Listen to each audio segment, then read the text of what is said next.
What's up, boys? Welcome back to another episode of Square Table Degenerates. I'm your outstanding host, Mr. Joseph Edibales, better known as Joey Edibles. We're just rocking it, too. Dino is finishing up his live. He's fucking with some Legos. He's a Lego fucking worth fuck. It is. He's still alive. Let's see if he ends it. Let's see. He might have ended it. No, he's still alive. Okay. He's still alive. Well, so Dino's live right now, guys. So he's going to join us. Pat's coming over, too. He's running late. You know, it's, ooh, I can kill that fly. Fuck. Waiting to kill this little fucker. God damn it. All right. Sorry about that, boys. There's a fly in the studio. It pissed me off. I killed a couple earlier. You know, they're in the vicinity going down. We're talking today, man. We're having some fun. Dude, I know. Well, I'll tell you what, I could drop these. If you want to donate, you can more than feel free to donate right there. Donations are always welcome. We don't have the cash ability yet. We don't have the we weren't monetized yet, but you know, there's still ways to help out if you want. There's a Patreon out there somewhere. I don't know. I don't keep up with it. WAP, what's up, brother? We're rocking, Chief. We were rocking the house, man. JV's driving home from his job. Oh, he must have to go back in the office. Nice. I like it, man. It's a good, hardworking man right there. Good, hardworking man. Oh, yeah. What up, boys? What are you guys doing today, man? What's everybody having fun with? Mick is my man. My man, Mick. I love it. Now, if you donate to the PayPal, I don't have eyes on that because I can't. I don't think I have eyes on that. Might feel like I'm wasting your time right now, but that's okay. That's okay. Let me remind Dino that he's we're waiting for him. Bro, we got 9 people waiting on you. Let's do this. Put down the toys and let's do this. He's probably like, what the hell? Oh, here we got some new merch coming Monday. Doghouse Tailgate merch is dropping Monday. Nice. Good shit, bud. Good shit, B. The Cavs draft went okay. They got, I can't pronounce the guy's name. I really can't. But he was, dude went to Kansas. Shooting guard, I think. Seemed pretty nice. I think he's going to be good for the Cavs. They got, what's his name's brother, too? That tall dude from USC, Evan Mobley's brother. I don't know his first name. But that's kind of cool. Maybe I have, like, remember how the Bucks got, well, when they drafted Giannis, and they got his brother, his little brother, whatever, Theonis, or whatever the fuck his name was. You know, they should be pretty cool on that. Yeah, he's older. He's like 22, so he's like a plug and play. You know what I mean? Let's see what Dino's doing here. He's still picking up the toys. Already paused it. Let's see. Oh, he's still fucking with the toys. Okay.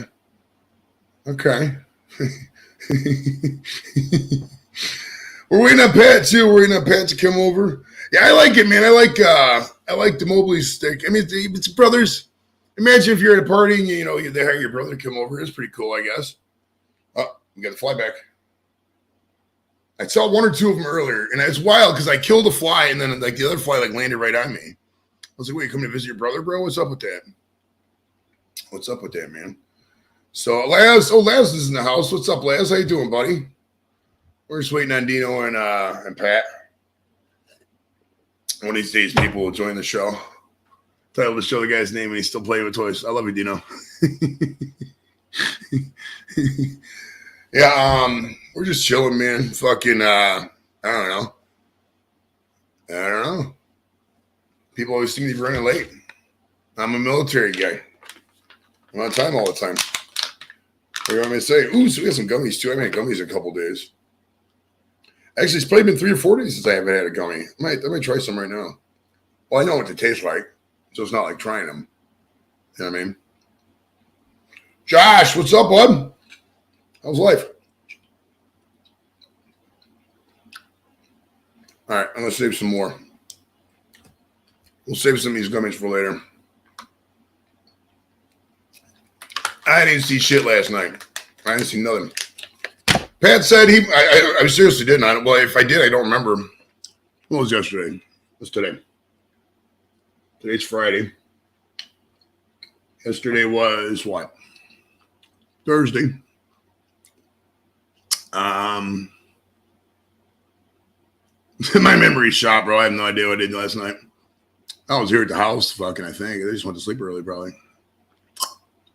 Did I? I don't know. If you're out there, you remember what I did last night, let me know. Type in the chat, something like that. We're just rocking.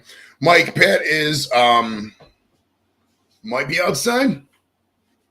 Might be outside. I don't know. We'll see what Dino's doing. 15 people, bro. 15 people ready.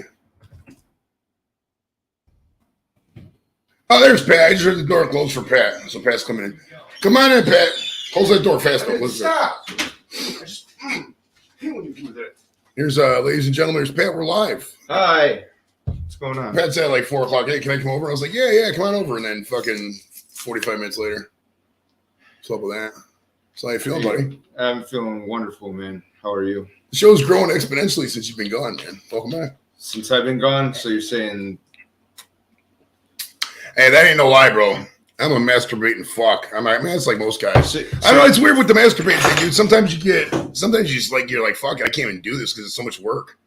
You know? If you're like really tired and really stoned or whatever, you're just like, fuck it. I'm just going to bed. I'll worry about this in the morning. It's kind of an insult to me, man. What's that? The show has grown exponentially since I'm just fucking with you, buddy. What's up, man? How you been? I've been wonderful, man. I just Those are for you, by the way. Oh, Merry fucking Christmas. Thank you. I bet you enough I give my way. Thanks. No, yeah, everything's good, man. Summer, you know, work is busy, but I'm grinding. Working a 10-hour day tomorrow. Probably gonna work more than 40 hours. Probably work 50, 60 hours. Mike Cruz has a good question, bro. God. Are you dressed for the elements? Yeah, he is. He's got yes. He's got his Pat sandals on. Yeah, I don't need my hoodie or anything, Mike. I think I'm good. Nobody in the studio has on shoes, bro. I asked Joe ahead of time how I should dress, because I wasn't really sure. It's an inside joke. Oh, okay. Because this idiot I work with in the dairy department, this Mexican guy. Hernan Cortez. Yeah. Okay. He went out of his way to tell me, because he's out of town this week, and so I was covering him. He went out of his way to tell me how I should dress for when I'm in the dairy cooler. Like, I've never been in a dairy cooler before. Yeah, put on a coat because it's cold in there. Yeah, and I didn't know. I actually didn't know that. I'm really glad he told me. But see, I just wish that he'd never been in the freezer before, so he couldn't tell me how to dress for the freezer. My Cruz is rolling. Welcome to the party, Groovy Squirrel. How you doing, buddy? Thanks for tuning in. You get the obligatory comparison to Peter Dinklage. He is well aware of that. When Pat, am I still getting that? Wow. When Pat was doing stand up, that's his first joke. Actually, I mean, it's. Did someone just say that? Yeah, Laz just said it. So that's good. It's still relevant. That show's been off for like 2 years. Well, I mean, you're a fucking ringer for the guy. I mean, if you go back, look at this. Check this right here. This is my Facebook, right? If I go into Facebook and I type in Peter Dinklage, this will show you how fucking idiotic I am back in the day. Watch how many posts come up. And I'll search by posts, right? And then I go post from.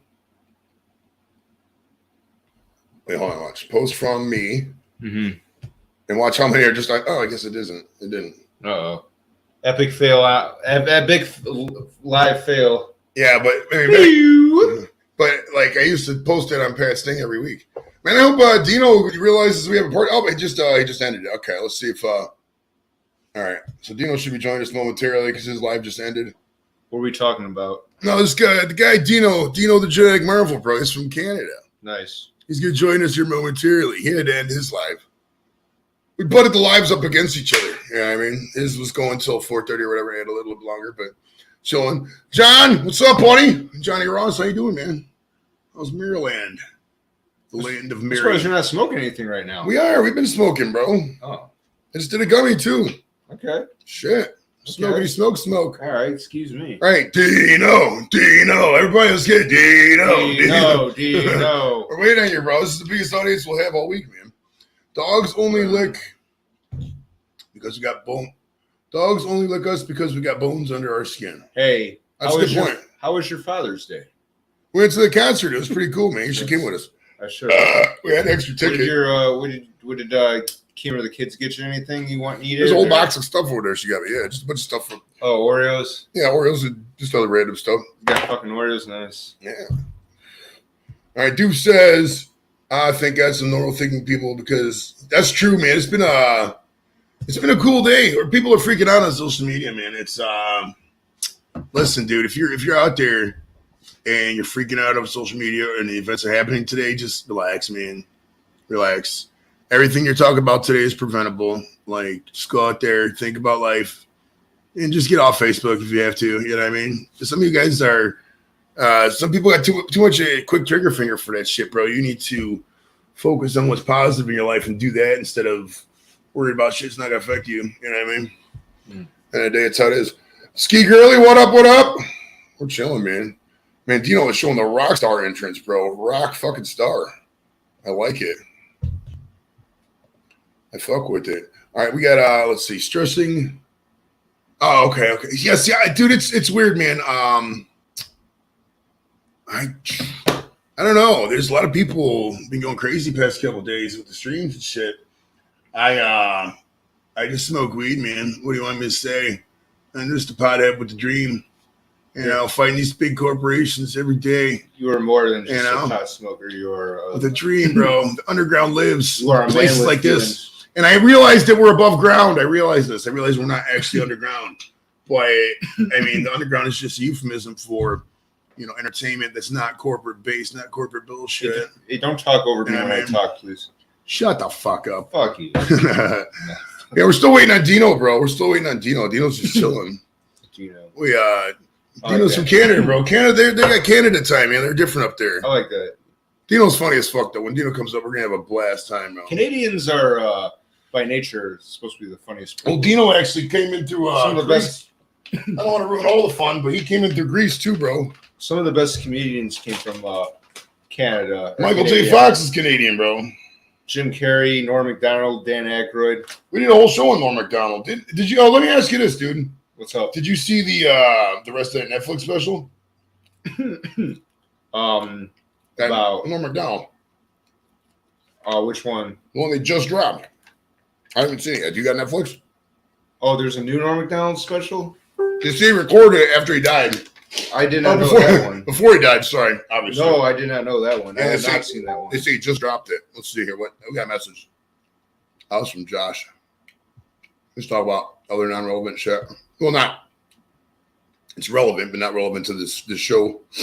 Let me see what's up with Dino. We are ready, bro.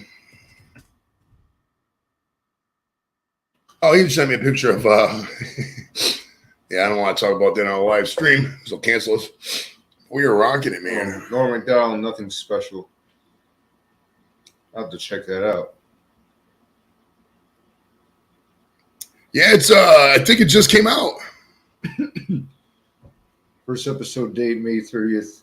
The comic tapes his final stand-up at special at home during his illness, pondering casinos, cannibalism, living wills, and getting ready for what life throws at one. When was this taped? When was the special taped? I would have to. That I do not know. We've talked about Norm Macdonald a lot on the show. We had a whole show dedicated to Norm Macdonald, but Norm Macdonald was funny. We saw him live. Pat wasn't there, but I saw him live in 08. We're down in Phoenix. That's before I knew you. Yeah. That's before I knew you and Hernan existed. Maybe it was 07, actually. Yeah, it was 07. Yeah, because I was in down in Phoenix in 08. 06, 07. That was before I got married. That was the summer before I got married. So maybe that inspiration. Well, not the summer before I got married. It was the summer before I met Kim. You know what I mean? Is Cruz still there? I don't know. He's probably taking a shit. Chilling. I wonder what's up with Dino. Is Dino still alive? I should have put this out till like 5:30, man, instead of 4:30. I don't really got no material without Dino. I mean, I can talk to you, I guess. So is this how it's going to be No more 9:30s. Is this? I mean, it's just there's so many people going live at 9:30, bro. It's so many people, and we get the UK guys if we go live now. You know what I mean? It's just a different time set. You know, Dino is not in the pool, or Dino might be in the pool. He might be in the swimming pool. I don't know if he has a pool. Can you talk to me about Buff? Buff is coming up. Buff, man, he got me a lot of views. Buff Bagwell, I like that guy. Dude, what do you think's happening with Watson? With Watson, I don't know, man. I've been hearing rumors that they're doing an indefinite suspension now. I'm hearing. I don't like that. Well, why go through all this bullshit if you're just going to suspend him indefinitely? I'm hearing a Baker for Garoppolo swap now. Yeah, why? What about Seattle? I heard Seattle wanted him. Oh, really? Yeah, give him to Seattle for take back Drew Lock and Drew Lock, third round pick or something. Dude, we're gonna be horrible. We're gonna be horrible next year. Well, I mean, I don't know. They got us in Vegas. They got us 9.5 on the over under. Without Watson, that's just right now. Without the whatever we don't know in the suspension yet. Just assuming that he's not going to be there, which I'm pretty sure he won't be. You never know. Never know. Hell yeah. We were just rocking it here. We're waiting on Dino. I think Dino had to go to the bathroom or something. I probably should have put it till 5 o'clock. I really should have. I mean, it is what it is, bro. I mean, I didn't. You're going to be on until 7? We'll go as long as we need to. I mean, we could go as long as we want, bro. It's a fucking free country. We still got the First Amendment. Second Amendment, too. Don't bring politics into this. Third Amendment is the best, though. Keeps troops out of your homes. I'm a Third Amendment auditor, bro. I go door to door and make sure troops aren't in your homes. This ain't that kind of show. Don't bring politics into this. Hey, dude, I mailed out a shirt earlier. I mailed out a T-shirt. It's like $5 to mail out a T-shirt just in the States. It's a lot of money, man. $5.20. Yeah.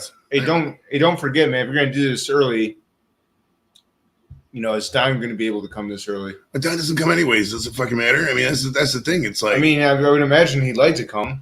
Well, I'm not saying we can't do 9:30 shows anymore, but I mean, if you guys are just gonna be working or just yeah, just keep in mind we have. I see what you're saying, but just keep in mind, I don't have the luxury of working at home like you do. Lap. What's up, buddy?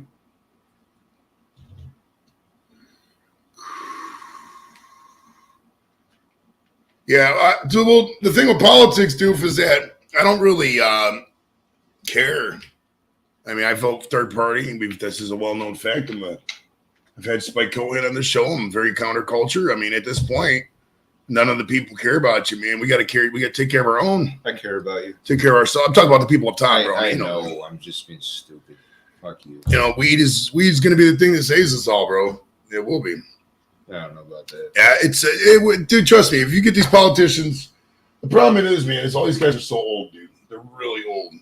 And they've been fed lies about marijuana and cannabinoidal shit their whole life. And they believe that shit with every fiber of their being, right? Remember what Tommy Chong said? If you want to take Tommy Chong interview, and we'll see it, Tim.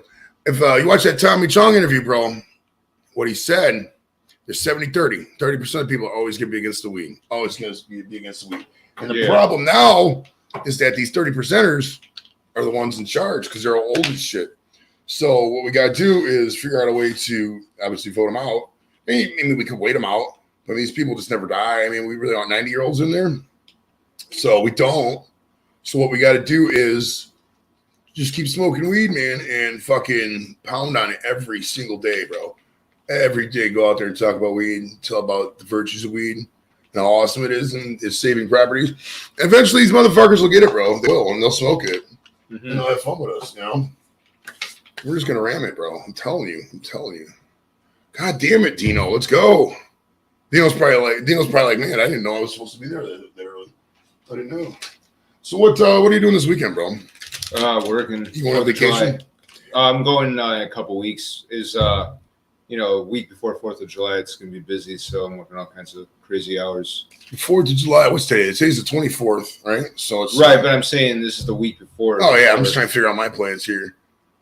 All right, so when is the 4th? 4th's on a Monday. 4th's on Monday, so it's going to be hella busy. So I think I get off that Friday. Oh, that's cool. I only work 3 days next week. Nice. Tuesday, Wednesday, Thursday. Okay. Must be nice. I think I'm off that Friday. Nice. Cruz, if you're still out there, we're in the wrong business, brother. You guys should have went to the military, bro. Dude, the service is awesome, man. You go to the military and you get really high after you get out, and they pay you for it. It's really cool. Yeah. Fuck. God damn it, Pat. Yeah. This show is a good euphemism for what's going on with the show just in general. I mean, it's been so hard to get guests. I don't know what it was. I called the curse of Tommy Chong, bro. They were saying Chong on. It's like fucking, might as well be fucking Stonewall Jackson in 1862. That's good. I mean, except I hope you don't. like that is fucking sitting there rotting in the field. I mean, except I hope you don't get riddled with bullets. Right. Don't shoot me in the face. Don't get shot by a cannon. Hey, fuck. But yeah, you think it would be like it's having a reverse effect. You would think it would. After that, it would just be like, like that. Yeah. You don't see my hand. I can see the screen, bro. I'm going as high. No, I'm just saying. I'm going to go as high where you don't see my screen. That's how high I thought we would go. But, Yeah. Make better sausages than you'll make a better sausage than a soldier, Pilgrim. Sausage. Pilgrim. I feel like we're sitting outside the waiting room at fucking actual comedy show. Welcome to the waiting room, guys. We're sitting out there for the actual comedy show. We're just going to sit here and crack fucking three-year-old jokes and smoke weed and talk about titties for an hour. The waiting room, that's a good show for a podcast. It's actually a good idea it's a good-ass name, actually. I'm sure somebody picked that up, though. Yeah, that's the thing with these names, bro, is that everybody takes them, man. Somebody just texted me. I wonder who it is. And that's such a common generic name. I'm sure that got picked up already. Oh, there he goes. Yo. Dino! What's happening? Chilling, man. You got your beverage? You ready to roll, bro? I have my beverage. I have a beverage. I have everything. I have a desk covered in Lego, as you can see from here. It's fantastic. This is nice. Lego. Yeah, Rockstar time, bro. We got 15 people, man. People fantastic. are like, Dino. They're like, where's this guy at, bro? We want Dino. And then they threw fucking tomatoes at me, bro. That shouldn't happen. It's a dangerous. Listen, I would not rely on the timing of a Greek man. That is a non-starter. All right, so we got Captain from the UK says about fucking time, Dino. Chadio says from Colorado says, hey, Dino. Yep. Les also from the UK says, Dino. Yo. So, ladies and gentlemen, without further ado, it's Mr. Dino, the genetic fucking Marvel. Now, dude, what's up with you today, buddy? How you feeling? What's the weather like?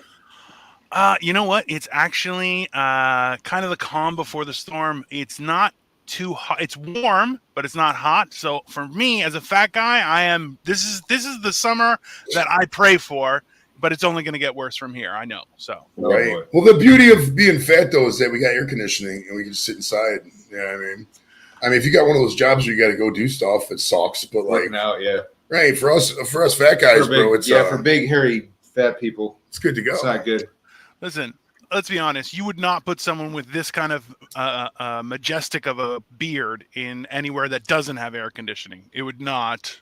That would not work. Right? Well, the beard butter would, man, you're popular, bro. Look at this, Dino. God. They love it, bro. They love it. That's fantastic.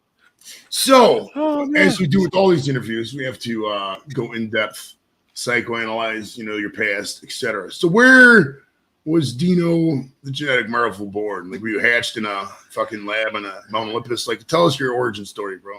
I was born in Toronto. Nothing too crazy. My parents immigrated from Greece separately, met in Toronto, got married, and started having kids. They saved the best for last. That's me. I'm the youngest of 5. 5. Nice. Yeah. And the best part was I had 3 brothers and 1 sister. But the 3 brothers meant it was 4 boys, which makes 2 tag teams. So we grew up just beating the crap out of each other. It was fantastic. That's awesome, man. That's awesome. So your parents were the traditional Greek speakers. They both spoke Greek, fluent Greek, right? Oh yeah. No, they migrated here. They were born in Greece.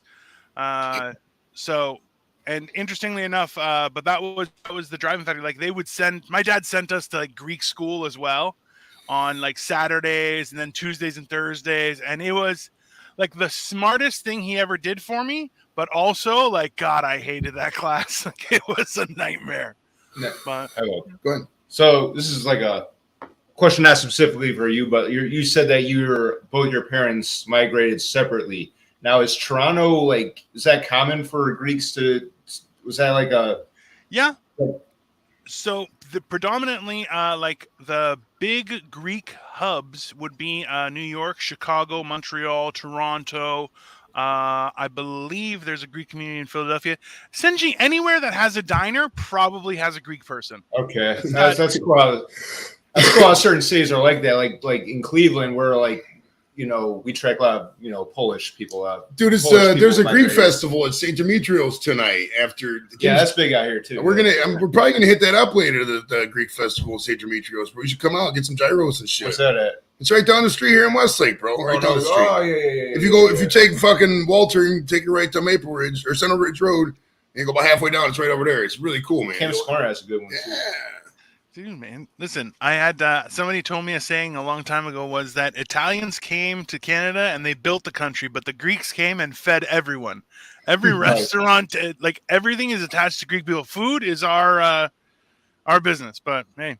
Why let me ask you this about the Greeks. Why are you guys such a society of excess? Like everything, like you get a Greek wedding, bro. A big fat Greek wedding. So like over the top. Yeah. Everything. They waste so much money. It's like maybe they probably spend hundreds of thousands of dollars. I've been to a few of those. They're crazy.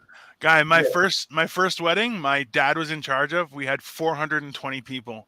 It was insane. And it was like for sit down dinner. Like nobody came just for dessert. Like it was a massive hall. It was a huge amount of dances. It's just crazy. Anyways, with that, like, listen, you know what the fact is that what people don't realize is that original democracy was created so that the people could have a voice. Okay, and sometimes the people's voice is "fuck you." Okay, that's what the people's voice sometimes says. The people don't need to reason. You need to reason. A Greek of Toronto, that's one of the 4 horsemen of the apocalypse, isn't it? If anything, that's a compliment. So I appreciate that, sir. I appreciate that greatly. It says Greek, or Greek Cypriot. Actually, Greek Macedonian. So Macedonia. If you really want to make things saucy. So. And then Leia says, then the British came over, painted a flag, and claimed it for the empire. Pretty much that's everything. I am subscribed. There's the ruins that the British Museum has that we keep on asking for. I forget what the name is, but there are certain ruins that are right from outside the Acropolis, which I've seen. Like I've seen many times. It's a beautiful thing. And you're like, oh yeah, those are missing because the English have them. Thank you. There's a whole petition and everything. That one Simpsons when he's like, give my regards to the British Museum when he throws the fucking King Tut down. That's so funny. That's a great line. They're doing that. For those who don't know the Simpsons, people know the Simpsons, but like they're doing a flashback episode, like where they do crazy different characters and shit. Chief Wiggum was playing some fucking cop back in ancient Egypt. He's like, send my regards to the British Museum when he pushed the guy down and killed him. Oh, it was fucking great line. Who's your Messiah now?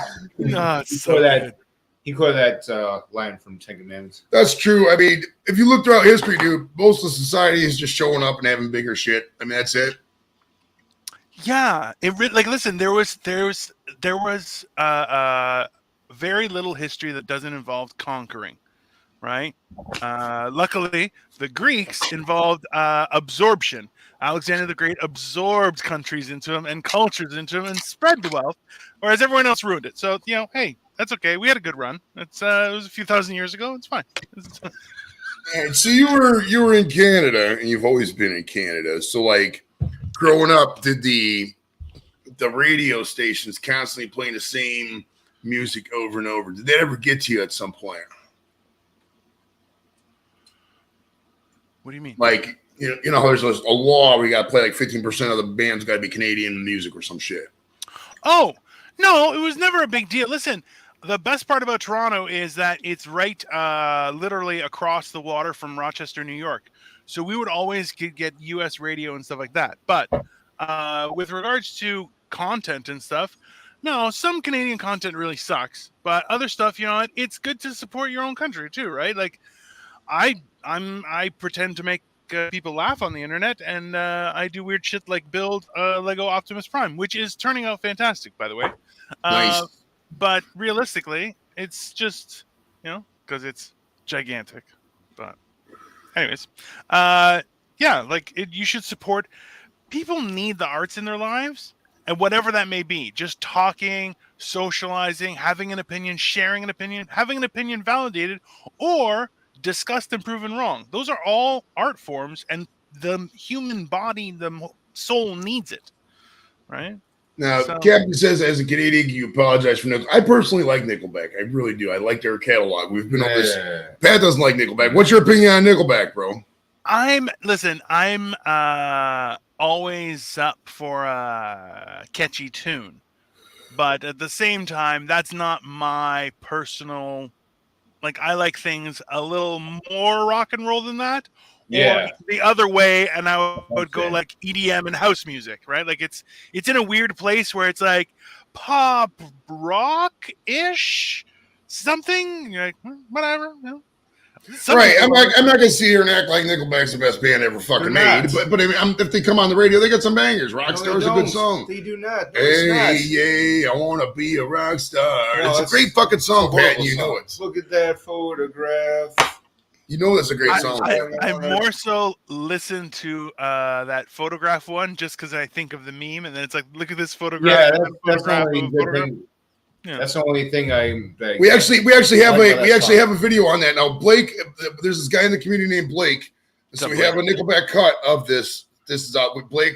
Sincere apologies, bro. Look at this photograph. Every time I do, it makes me laugh. That's not nice, man. It's so mean, and it's so mean because, dude, after I did that, like fucking a week later, I was turned down for monetization. That's probably the YouTube guy fucking with me. Who's that? All right, so we have a running question on the show, Eric Dino. Now, who do you like better, or the Beatles or Queen? How's that a running question? The We never asked Beatles or No. Queen? Ooh. Okay, are we separating the art from the artists? Yeah, just their music catalog. Whose music catalog do you like better, Beatles or Queen? I think a more Queen. I can think of more Queen off the top of my head, but at the same time, like there was I don't remember which album, but I listened to it like it was one of the first few albums that I could listen front to back. So it's like certain periods of Beatles where you're like, man, that was it. That was where it was at. But like Queen as well. Queen had like real passion, and then like you had like Kiss monetize it, kind of. You know what I mean? Like that. Right. It was a weird time for rock and roll. Like it The was 70s was weird, wasn't it? What's Yeah, that's like comparing when people compare Seinfeld and Friends. Well, this is obviously you don't watch the Sure. show because this is the question we have on the show all the time. So you got to watch the show and you would pay attention to that, buddy. What show? This Score Table Degenerates. We asked this show. I'm on the show. I've been on the show 3 years, and I haven't. This is the first time I've heard this question. Let me just say.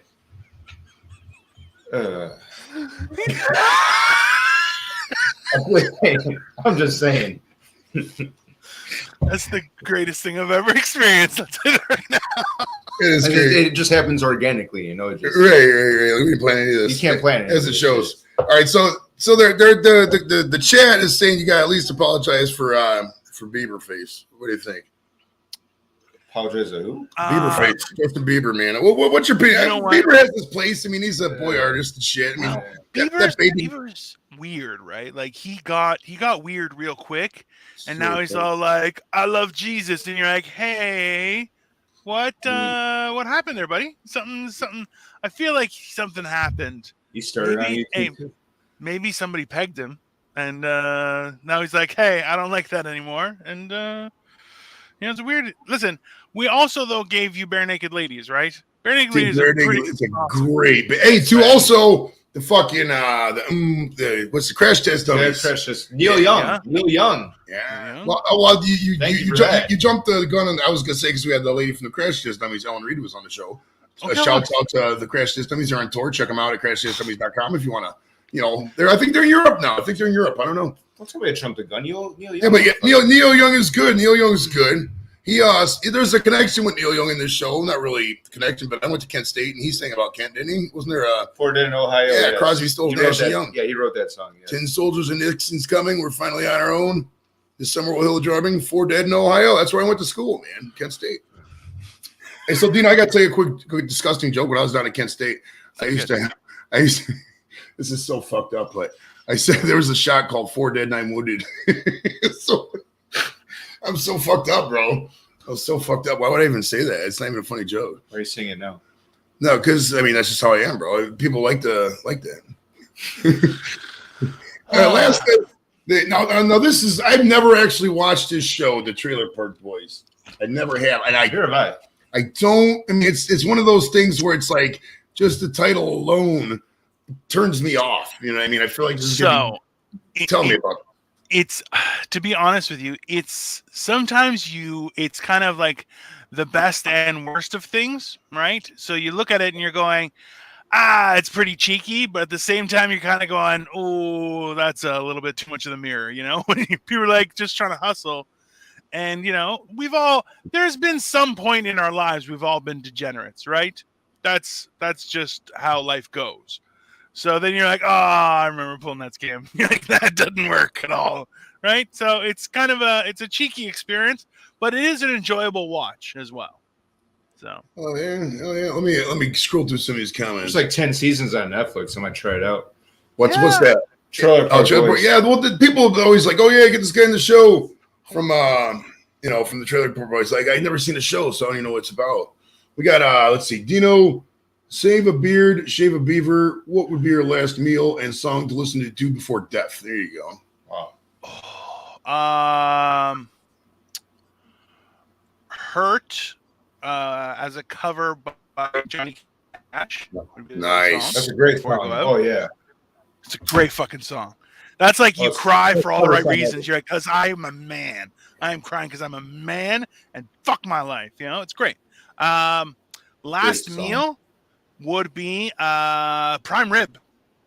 Listen, I've had prime rib. That was like, it was like $190, man. That shit changes your life, right? Like, prime rib, like real deal, the good shit. Oh yeah. Well, have you ever been to Toronto's kind of like New York a little bit? Have you ever been to those restaurants where I know you guys didn't have restaurants for like a year, but like where they bring out the meat and what they do is you just sit down and you have like a card on your table, right? And you flip the card up. If the card's up, they just keep bringing meat. They have a meat rotation. And they'll cut just shaving meat. And when you're full, you just turn the card over and then you're done. And they don't bring you no more meat. Do you got anything like that out there? Brazilian steakhouse? Yes. Yeah. We usually would save that for like a bachelor party. Because at that point, you can eat so much meat that it doesn't matter that your burps stink. You're going to go to see the peelers anyway. You're paying them. It doesn't matter. So make them work for it. It's fine. Dude, me and Nikki my daughter, we went there and it was like 100, and I don't even drink, and she doesn't drink because she's too young. And it was like $168 for the both of us. The Billies are not cheap, dude. They're not cheap. 116. But that's why, like, it's good for an event, like a crazy thing. I would say, Letterkenny, just because of the writing is so entertaining. Just how it unfolds to get to the point is very entertaining. Dude, the dry banter in Letterkenny is so fucking well. It might be some of the best TV writing I've ever seen in my life. It's so good. It's fantastic. Sometimes I can do it. It's wise don't use guys wears belts on yours jeans is like, what the hell does that mean, you son of a bitch? Right? I can see you just the way they're just sitting there, just saying the lines and just fucking about it. Oh, it's fucking hilarious. Hitter patter, let's get at it. One guy said I look like a Wish.com version of Trevor K. I was like, sure, that's fine. Yeah, I'm big, fat, and bearded. That makes sense. Shorzy, dude, the Shorzy guy. I actually got he's on Cameo. I actually when the first grandson was born, what's his name? Tony, I think. When he was born, I had a cameo done for him with Shorzy. It was funny as fuck, man. I should post that on my face or on the what's this YouTube channel. I should post that on the YouTube channel, bro. People will like that. It's funny as fuck. Yeah. How does that work for Cameo? You buy it and then like you can do whatever you want with it? They just send you a video? Yeah, well, they just say. I mean, technically you're not supposed to do it because I think it's from another platform. But I mean, I've uploaded the videos from Cameo. I mean, it's I don't know. It's a good way to grow. What do we got here? I'm fucking stoned as shit, so this might take a minute. Bear with me. Oh, here we go. You and me both, brother. This is a question we get every week from B-Wiz. What's your favorite Pokemon, bro? None. I've never played Pokemon. My wife did because she's Asian. That's a waste of resources, just in general. I'm like, there's no transferable skills from playing Pokemon. Like, look, playing with certain games, there's a transferable skill, hand-eye coordination things. Pokemon literally has nothing transferable to real life, and it brings no glory to my household. So no, period. And you're gonna Ulysses Grant comparison, the guy in the 50. You look like Ulysses S. Grant or whatever. I would say Pat, but Pat doesn't have a 50 on him. Yeah, if you look up U.S. Grant. I also look like Orson Welles, though, right? Like if Orson Welles wasn't rich, right here. No skincare regimen. Oh yeah, he had an epic beard, man. Yeah. I see it. It says Dino, I have to dig. I'm totally digging the pet beard. Look, it's a winner. Nice. Yeah. You know what? It's the confidence and the playfulness that it brings to the table is what I enjoy the most. Oh yeah, you gotta fit the role. If you're a larger individual like ourselves, you gotta be jolly. You do, because if you're a dick, bro, nobody's gonna hang out with you. Nobody hangs out with fat assholes unless they got a lot of money, and even then, they're playing it. Guy, so you gotta be jolly, bro. If you're bigger, I have stories about that kind of stuff where I've been pulled over by the cops, and I used to drive my wife's Nissan Versa, and a Nissan Versa is not a big car, okay. But it was very, very small, but it was very roomy as well. So I could drive it and sit behind myself somehow, but it was a very small car. Sure enough, I got pulled over by the police. I had to get out of the car, and he almost pulled the gun on me. He's like, "What the hell are you?" And I'm like, "Hey, man, listen, just stay calm. Just be calm. Everybody's happy. You don't have to freak out when large people are around." And I think that's important. You just say, "I'm not going to eat you. I'm a friendly ogre. It's okay."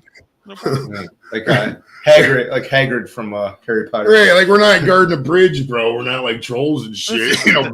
Bigger. I like to say Euro Trash Shrek. That's what I am in. Euro Trash Shrek. That's I like that. Euro Trash. Yeah. Like big guys are fun because all we want to do is eat, bro. I love eating food like wings and tacos and nachos and pizza. Do you guys? So I'm planning on coming down there eventually, right? Essentially, once we get mandates are done and I can just drive over, I'm gonna fix my car and I'm just gonna come down, right? But if you guys want to do eating videos, I'm all down for that. I'm like, I don't give a shit. All right. Because I will eat your ass under the fucking table, okay? Dude, what we could do, bro? I like this idea. We can have we're not the competitive eaters. Me and Pat, I gotta tell you a story about that. It was the 8th episode we did. I remember because I was parroting The Simpsons when they did the 159th episode spectacular. Because they say most shows end after 7 episodes. So I was like, all right, we made it to 8. We're a thing. So I did the 8th episode spectacular. Fair. And we did the hot dog eating contest between me and this guy, Pat. And bro, that's not a good idea. Like, don't ever do that. Like, I'd be Pat. What'd you have? Like 8, and I had like 13. Yeah, or something. I just felt myself just getting. And dude, like, those guys like Chestnut and Kobayashi and those guys have reversals, bro. Like, as soon as they're done off camera, they go, bleh, and they peak all that shit up. Dude, we had fucking 13 hot dogs pass through my entire system, bro. That was death. Yeah. Like the next day, bro, it was. I mean, I gained 8 pounds. I weighed myself 8 fucking pounds. I gained that night, bro. It's so horrible. Guy, it's like, look, you have to train a very certain way where your body just fucking moves it out of the way, like just like a fucking open river. Just get it out, in and out, right? Because if you are busy trying to digest all that food, oh god, no. That's. What about spicy food? How are you with like the Pocky chip and all that shit? Yeah, I'll do it. I have no problem. Like, okay, I'm good for spicy shit, but I don't enjoy it. Like, I enjoy Say, I don't have a point of reference for how hot things are in Ohio. Is there a big hot community in? Yes. Yeah, there is. There A little bit. is. A lot of it's more online now. Like we got a lot of like the guys at Chad, Groovy Squirrel, Yeah. and there's another guy named Spicy Phil. There's a huge spicy community, and they just do everything. We got a lot of Mexican places, especially specifically in Cleveland where we're at. So like I put Frank's on everything to start, but then as well, like just like come on, or sriracha for like foreign foods and stuff. But like that's I'm enjoying that meal. It's gonna be good, right? More than that, I can take it, but it starts to just dash quick. Where I'm like, yeah, I have nothing to prove. I'm a big fat bastard that will plug your toilet if I so deem. So, What'd you say, buddy? I had a question. So, is there something that you will not eat that you're just like, hell no? Genitals and blood. Those are the two things. Okay. I'm not a fan of brain. Fair enough. Like brain is like it's like salty snot. That's the texture, and I'm like, I just don't like it. And I found out it's the same as sea urchin, and turns out what they were serving us was sea urchin testicles. So I'm like, hey, two birds with one stone. No sea urchin. No, thank you. All right. So in terms of edible food, everything is going. Yeah, I'm not a weirdo. I'm just like human. Right. Yeah. Sriracha with or without MSG. So what do you like, the MSG sriracha or the non-MSG sriracha? Hey, listen. I order a Diet Coke because my doctor says I have to. Okay, not because I want to. Okay, I'll get all the MSG, baby. Give it to me. Yeah. What about cottage cheese? I can't fuck with cottage cheese at all. Fuck your cottage cheese. Cottage cheese dirty. All right, so that's the food that you want. That's what I'm saying. There's a food. Everyone has that one food that they want. Well, dude, I mean, just look at cottage cheese, bro. It looks like cottage cheese. It looks like curdled milk. Put some pineapple in there. It's really good. Listen, I'll be honest with you. I don't remember what cottage cheese tastes like. Okay, I have not had it in that long. That is not like I have had real cheese in Europe, where it's like a non-pasteurized milk. I've had feta cheese that was made from a goat 3 days ago. It's not like it's a whole other ball game when it comes to cheeses. Cottage cheese is just a waste. It's like eating a Kraft single. Is it edible? Yes. Should you eat it? No, not really. If you have to, sure, but not out of want. It's just said. You're getting roasted here. It says you look like a frustrated gynecologist or a pizza delivery guy, stressed out, but you can't smell it or taste it. You said that way. You know what? Hey, my wife dropped off pizza that I only got half through because I had to go live stream on myself. So technically, that's accurate. That's not. That's so funny. It's fucking ironic as shit, too. Exactly. Like lumpy water. I'm like, I have done well enough in my life that I don't need to have cottage cheese, right? If there's some dish that involves cottage cheese that turns out to be delicious, I'll happily eat it. But I don't need that to be a starting point at this stage in my life. That's why you marry Asian, everybody. That's why it's... I mean, John makes the point. Cottage cheese with black pepper is serviceable, I guess. But I mean, there's so many more options that are just better. Like literally everything. Like that's what I'm saying. It's I don't know. Listen, can you season an egg waffle? Yes. Do you have to? Not necessarily. Right? It's a fair statement. All right, so you're growing up in Toronto back in the 80s and all that. Were you like big fans of like Lloyd Mosby and Jesse Barfield and that awesome outfield they had? What was up with that? Were you a big baseball fan, hockey fan? What kind of sports you follow, bro? Actually, interestingly enough that you would bring that up, because we did have when the Jays won, and we didn't really have a huge sports endeavor at my schooling, but that was something my dad got into. And he was a foreigner, right? So he was like, this is something we can bond about. So we watched as the Jays won the World Series. And then we actually drove downtown and kind of went around like close by the party areas just so we could feel the yay of them winning, right? So, yeah, it was a cool thing. But then at the same time, then, we have a basketball team named the Raptors. And you're like, God damn Jurassic Park, you stupid fucking movie. Whatever. And then they won, and then you're like, okay, it's the greatest name ever. And you're like, I don't care, man. Like the last time I played sport was when I wrestled in high school, and I got a bronze medal. I still have it around somewhere. That's the Blue Jays, man. They won it in '92 and '93 because we had Joe Carter, and then we did we trade him or cut him? I don't even know what happened with that. Yeah, we traded him to Toronto. And then what did we get? We got like Robbie Alomar, I think. No, not Robbie. No. Was it the catcher? Carter, Chris James? No. I got that wrong. We traded him. No. I thought it was No, we traded him to San Diego, I think. And then San Diego cut him, and then fucking Toronto. And then we got him, yeah. And then we got Sandy and Carlos Berriga, I think is what it was. Yeah, so we got like pieces for the '90s run in the Indians, but we didn't win it. It sucks, man. I wish we could have won that shit, bro. Our pitching was subpar. They should have never traded. They should have traded for fucking Pedro, bro. If we would have traded for Pedro Martinez, bro, we would have won that shit. Well, the funny thing is, you never realize how hard baseball actually is. Like the amount of games that they play, you don't really put it together. And then, like I can't watch baseball on TV, but live and in person, awesome, fucking great, so good. Same with actually, you know what? I've been to one football game. It was a Buffalo Bills game. We did it for a buddy of mine's bachelor party. Because he's a sporty guy, so I'm like, let's go to Buffalo and we'll go across the border and get a thing, right? Right.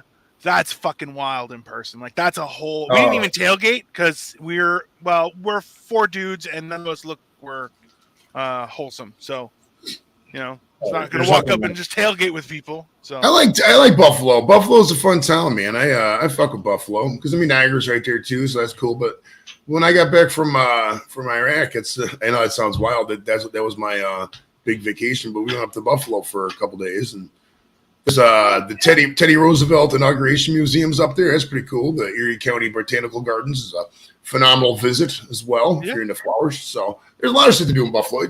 I mean, any city, dude, in the Midwest, especially in the Midwest. I mean, it's all very similar. I mean, you're from Canada, so you're a little different, but like all these Midwestern towns are all the same. I mean, you can find something to do anywhere. You just got to be proactive. So many people are like, oh, this town's boring. Well, that's because you don't fucking leave your house.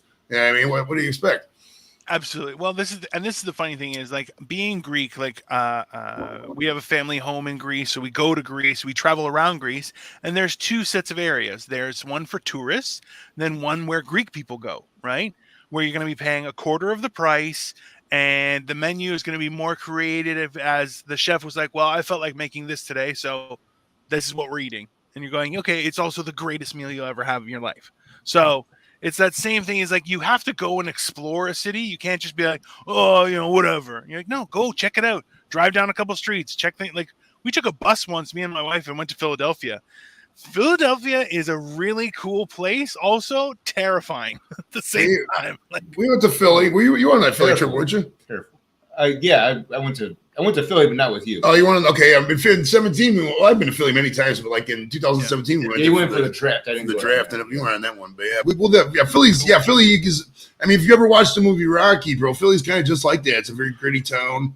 Very very blue collar. Yeah, you don't want to fucking walk down the wrong street and get your head blown off. I mean, it is what it is. I mean, that's every metropolitan city. Yeah, that's pretty much most cities in the States, if you're being real. Also true. I ran up those fucking steps at the top and had my wife take pictures of it. And then I stood beside the statue of Rocky, which I'm like, yeah, this is the coolest fucking thing in the world.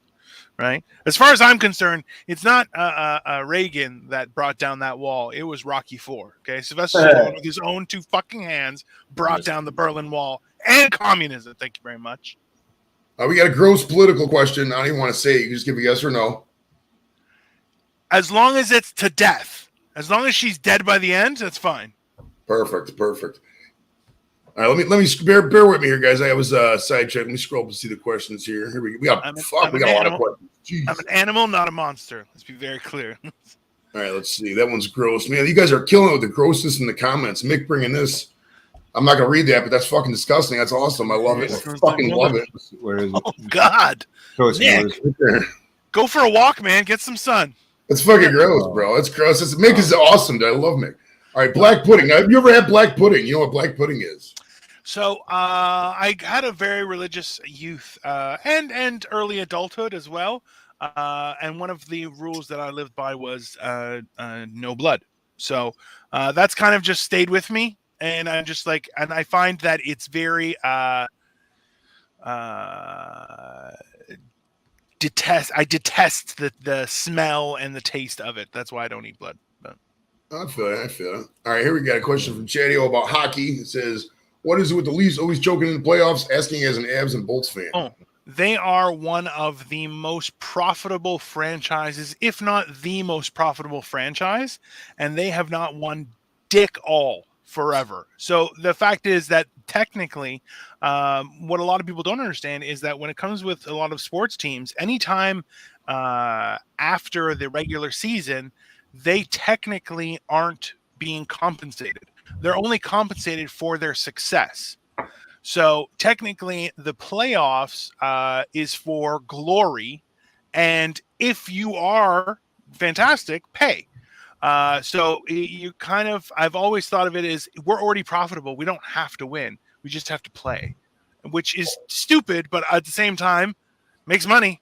That's how they do it. That was the excuse for the Browns for so many years. They're like, oh, it's a profitable. We're one of the most profitable organizations in the league. Well, you ain't winning shit, but we go out there like fucking idiots every fucking week and still do it.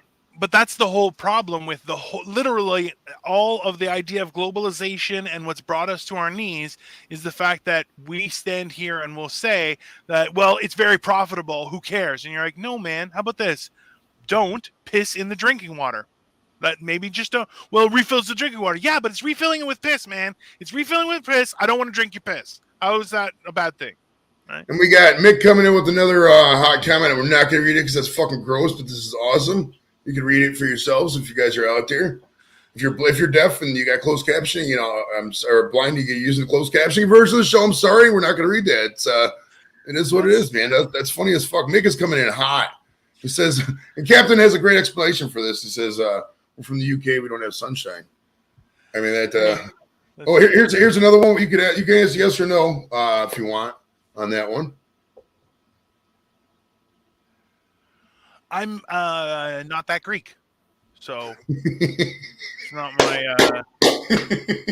That's a great answer, bro. I love it. So let me ask you this: you bringing up Greece? Have you ever been back to the homeland?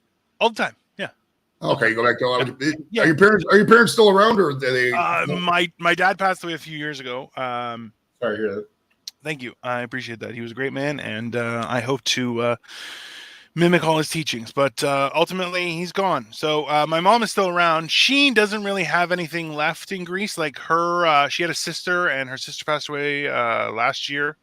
But aside from that, I have one cousin here in Toronto, outside of Toronto. But in Greece, I have 150 cousins. So it's like I go to Greece and I'm like, yeah, my calendar immediately gets booked by whoever can get in touch with me first. And then from there, especially with Facebook, I've been able to keep in touch with my relatives over there. So it's I go back there. I took my wife for our honeymoon. We went to Greece, and it was one of the greatest trips she's ever had. So when was the last time you were in Greece? Would have been then. So that would have been 2015, end of September, early October of 2015. Okay. We were planning on going just before the pandemic, and then the pandemic happened, and I was like, curses you, Fauci man!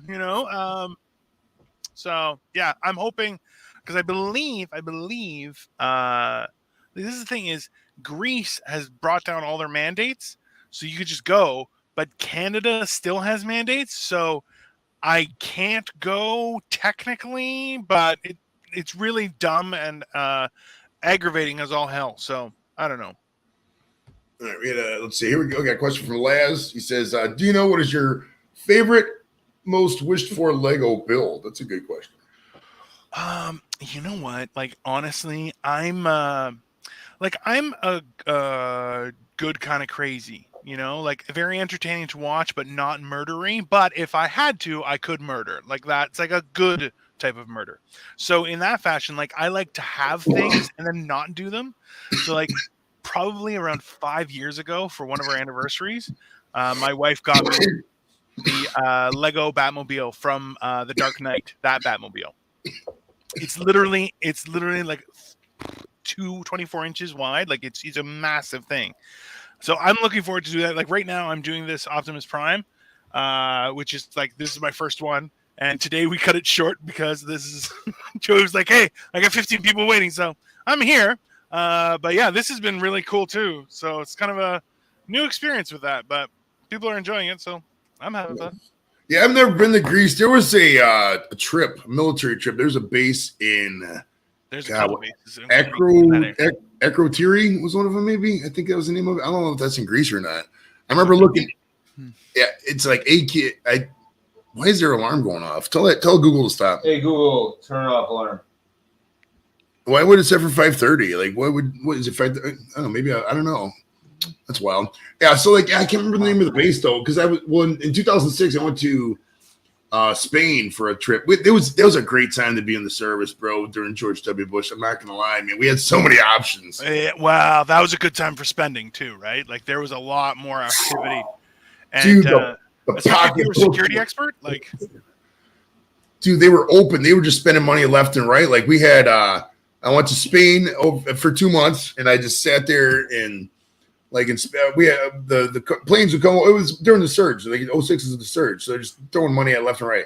And they would have these fucking MRAPs coming over from Charleston, and they would come over in the C5 Galaxies, and they would just land there. And the pilots and the crew would just have a couple days to fuck off in Spain. Our job was just to give them, water and expendables, clean out the trash, shit like that. It was fucking cake gig, dude. It was fucking easy as hell.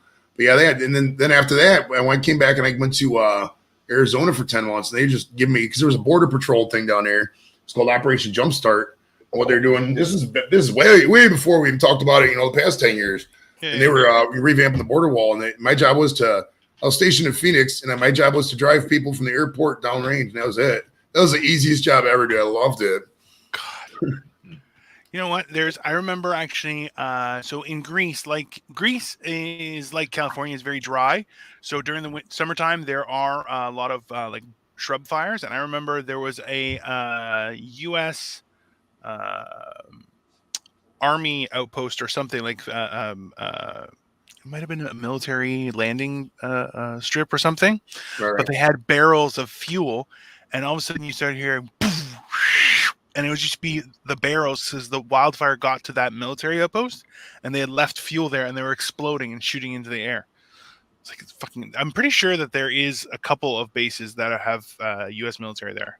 I used to hate those back in Iraq, dude. This it reminds me of a story. Like they would do this thing called controlled dets, controlled detonations, and they would just blow up a bunch of random shit. They always do it in the middle of the day, and I work night shift, so I'd be sleeping be like 3 o'clock. Sitting there sleeping, you hear boom, just this fucking giant apocalyptic fucking boom. They would even announce it. They'd be like, all right, we got to control that in 5 minutes. It was like, what's going to happen, but you're still sitting there. You just fucking, I hated that shit. We spent so much money on that stuff, bro. Like, where did all that money come from? I don't even know. It seems like such a waste, doesn't it? I don't know. Listen, this is the thing: is the amount of money it takes to have an army is ridiculous. To send an army is doubly ridiculous. To keep an army somewhere else is doubly ridiculous. You're going, that's too much doubles. That's too much doubles. It's not gonna. Worst Lego piece, I would say. The detacher thing. If you step on this, it's gonna go right through your foot because it's got this thing right on top. And literally will suck the life right out of you. Somebody said the 4-piece blocks are going to kill it. Yeah, the one you just showed is pretty much it. Let's see here. I'm trying to find the questions here. I'm stoned, so it happens. Let's see. David Hass. Oh, they're talking about shit Germany should apologize for, and this came up. David Hasselhoff, for sure. I don't know, man. What was it? Hasselfrau. What do they call him in?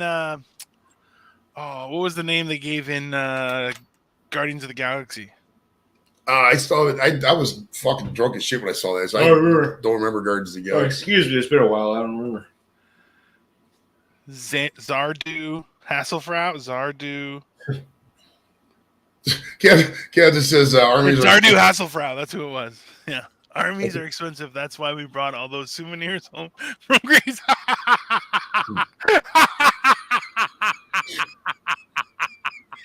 Guy, that's a good line. I like that. Captain Bapton, I like it. I dig it, brother. I dig it. The whole chat's all UK guys. We got 5 UK guys in the chat. I think the UK is taking over the chat, bro. It's a reverse. My wife was born in London. Oh no shit. Oh, Okay. nice. Okay. Yeah, so we always try, and she still has family there. So we went because so her parents are from China, then Hong Kong, London, then London. They came to Canada, and she came here when she was like 9, so she doesn't have the accent, but it pops out every once in a while. No, do you could you get Greek citizenship if you wanted it? Do you have Greek citizenship? I'm in the process of getting it. They actually, so this is the thing is I have okay. So if you're in a mall, okay, in anywhere in all of North America, okay, and someone goes, Dino, okay, they scream Dino. It's me. They're looking for me. Okay, that's how unusual my name is. However, if in Greece someone goes, hey Dino, 3 guys that on an open street will turn around and go, what? Okay, so it's kind of a weird thing with my name, but yeah, that's the whole thing is it stands out. So I say London, they're so sorry. They're so sorry. It's wild talking with all these UK guys. It's like because I'm planning a UK trip here, hopefully in October. And we talk and they're like, oh, you talk so much about the other stuff. They sour on London so much. And it's wild how it's like how people from the Midwest talk about New York. You know what I mean? Like, oh, New York City. Like Pat, what's your opinion on New York City? You like New York City? I love New York. It was a great city. Me and Pat are different, but like you talk a lot of people, they're like, oh, I hate New York. There's a bunch of rats there. And New York's fucking awesome, dude. It's a great town to visit. I love New York. I thought it was great. All those big metropolitan cities. Like a lot of people don't like LA, like Hollywood. I had a great time in LA. So, well, this is the thing is like we have tickets for Elton John's final tour in Manchester. I think we're going to Manchester. Nice. So that is in December of 2023. But so far we've only been to London a few times, and we want to go outside, but I've never driven on the other side of the road. So I'm a little bit like I've driven in Greece, I've driven in Paris, I've driven in where else? All over the States. Caribbean a couple times. Wow, you've been everywhere. Can you drive a stick shift? Yeah. Oh, nice. Yeah, you can't drive outside of North America. If you don't drive stick shift, you walk. You walk or you're driven. Those are your options. Dude, when I was in Spain in 06, I was just talking about it. That was my only time I've ever driven it because we had a rental car. It was a Fiat Punto. That thing is small as fuck, bro. And I was in Sevilla. And it was rush hour, and I was driving it, and I stalled a bunch of times. It was a horrible experience, bro. It was wild. I don't like stick shifts. I think they're fucking pointless. I know a lot of the gearheads love them because this and that. I mean, if you get the gear to do it for you, why would you want all these extra crap? It makes no sense. I'll tell you what it is that the way the automatic engine has a lot of extra complexity that can break very easily, right? So in a lot of countries, just having a car is an expensive transaction. Whereas in North America, especially North America, and I know like I grew up in a suburb, if you didn't have a car, you're staying home. That's what you're getting, right? So it's a huge driving factor behind our entire economy. So all right. Eldu says, what is the Greek dish with the leaf? You're talking about a dolmada, which would be, it looks like a cylinder. It's wrapped in grape leaf, rice in the inside, probably some meat. It would be a dolmada. Okay. Here we got Captain, the Elton John question. Doesn't matter. It's now curable, right? That's Magic Johnson doesn't have it anymore, so you can go bang some chicks. That's awesome. Magic Johnson, yeah. He won. He had the HIV, and he said he did. What do you think about that? You think he actually had it, or you think that was just a fuck? I forget who does a bit on that, saying that like he had to take one for the team to like bring awareness to it, but he never actually had it. And I'm like, I don't think you would give up your entire life for that. Like it seems to bullshit it. It seems kind of crazy. I love manual transmission and insist my son learn. 100%. Everyone should learn. But like, look, you should know. It's like knowing how to sew a button on. Why? For emergencies. That's it. It's you should know how to do that. Why? Know how to cook food, know how to boil water, how to purify things. Shit like that will be the difference between living and dying, right? Especially in the next few years. The thing with the automatic transmissions too, though, it's like, or the manual transmissions, it's hard to find a fucking car with a stick shift, dude. I don't like. I couldn't tell you the last time. I mean, back in the day, you could just go up to the fucking Hertz and rent one, but like, when was the last time you saw fucking? Sports cars and older cars and shit like that, but. I mean, I can't go to the fucking Kia dealership and buy a Kia with a manual transmission. It just doesn't exist. I have a friend who is adamant about having a stick shift car. So every car, I think right now he drives a Camry or an Accord, and it's stick shift. And I'm like, how in the fuck did you find that? He's like, guy, I had to get on the list at the time because it's special order. Because the assumption is, no, you do. Why would you want stick shift? And he's like, no, I love stick shift. And I'm like, I get it, but at the same time, like you don't save anything. Because it's just instead of sending that to butt fuck nowhere, we're gonna send it to Canada. Okay. Bobby Ken's throwing all my things out the water here. She has a Kia Soul that's a manual, so that's cool. Kia Soul's like those. It's that little box, isn't it? It's like a little. It's like a little crossover SUV type thing. Yeah, I can wear it like a dress, essentially. Yeah. Right. Well, Bobby's suburban mom, just like a lot of them, so she has to have that functionality. I mean, for guys like us, I mean, if me and Dino sat in a fucking Kia Soul, the thing would probably get 4 flat tires. I mean, we're Bobby, if you have kids in this world right now, my heart goes out to you. Just fucking hit them with a belt if you have to. Just save yourself, okay? Well, I mean, dude, I'll tell you what. Yeah, these kids with you taking off. Yeah, I gotta take off. All right, Pep's taking off, guys. We'll see you later. See you later. Nice meeting you. We could bring in more. Nice meeting you too. Oh, there we go. Hello. Is that too close? That's way too close for the audience is gonna hate us if we do that, bro. See you, bro. Hey, All right, take it easy, Pep. Have fun time, man. I've been married twice, and neither one was a hunchback. If you want to zoom in, it's fine, but you might get pregnant. Just so you know. All right, we got. Let's see. El Doof says best thing about electric cars 1 year. Yeah, that's another thing too, man. I'm not really a gearhead like in terms of cars, and I give a fuck about engines. I don't know anything about engines. I really don't care. But like the design, that's a cool thing, man. Like in the 50s, it was great. They would design off spaceships and make it look cool. But now it's just like everything looks the same, bro. Listen, but that's the separation of the hobby car versus the car that was. Look, remember, even cars that were used on farms were customized. They were customized on the goddamn farm. Okay, you had to know how to do shit. So in turn, you have a situation where people now it's essentially they're farming their own time. That's what it is. But your car is functional only for what it needs. There's no customizing. It's not part of your identity. It's not part of who you are as a person. That's why electric cars, it's great. It's fine. If it's better for the environment, great, awesome. That's fine. But you know what? Bring back the idea of having an enjoyable experience in a car because, hey, you know what? I made some cool shit for my car. It's fucking awesome. I recorded a fart, and now that's my horn. Like, boop.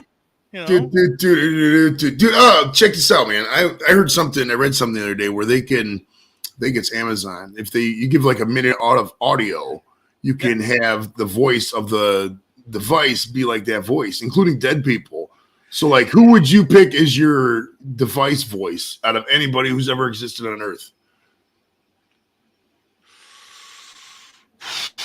Anyone who's ever existed on Earth? Yeah, pick anybody. It could even be a generic voice if you don't even want to go that route. Like, who would you want? Listen, I don't want to sound like a piece of shit, but I'd obviously say my dad, right? Like, I have a recording of his voicemail greeting, right? Which, like, my brother called, it played from his phone, and I recorded with my phone right next to it. I'm like, why? Just so I remember his voice, right? But, that's a fucking sad answer. So, let's say something like, I don't know, fucking Jesus. I would probably keep it the same voice. It'd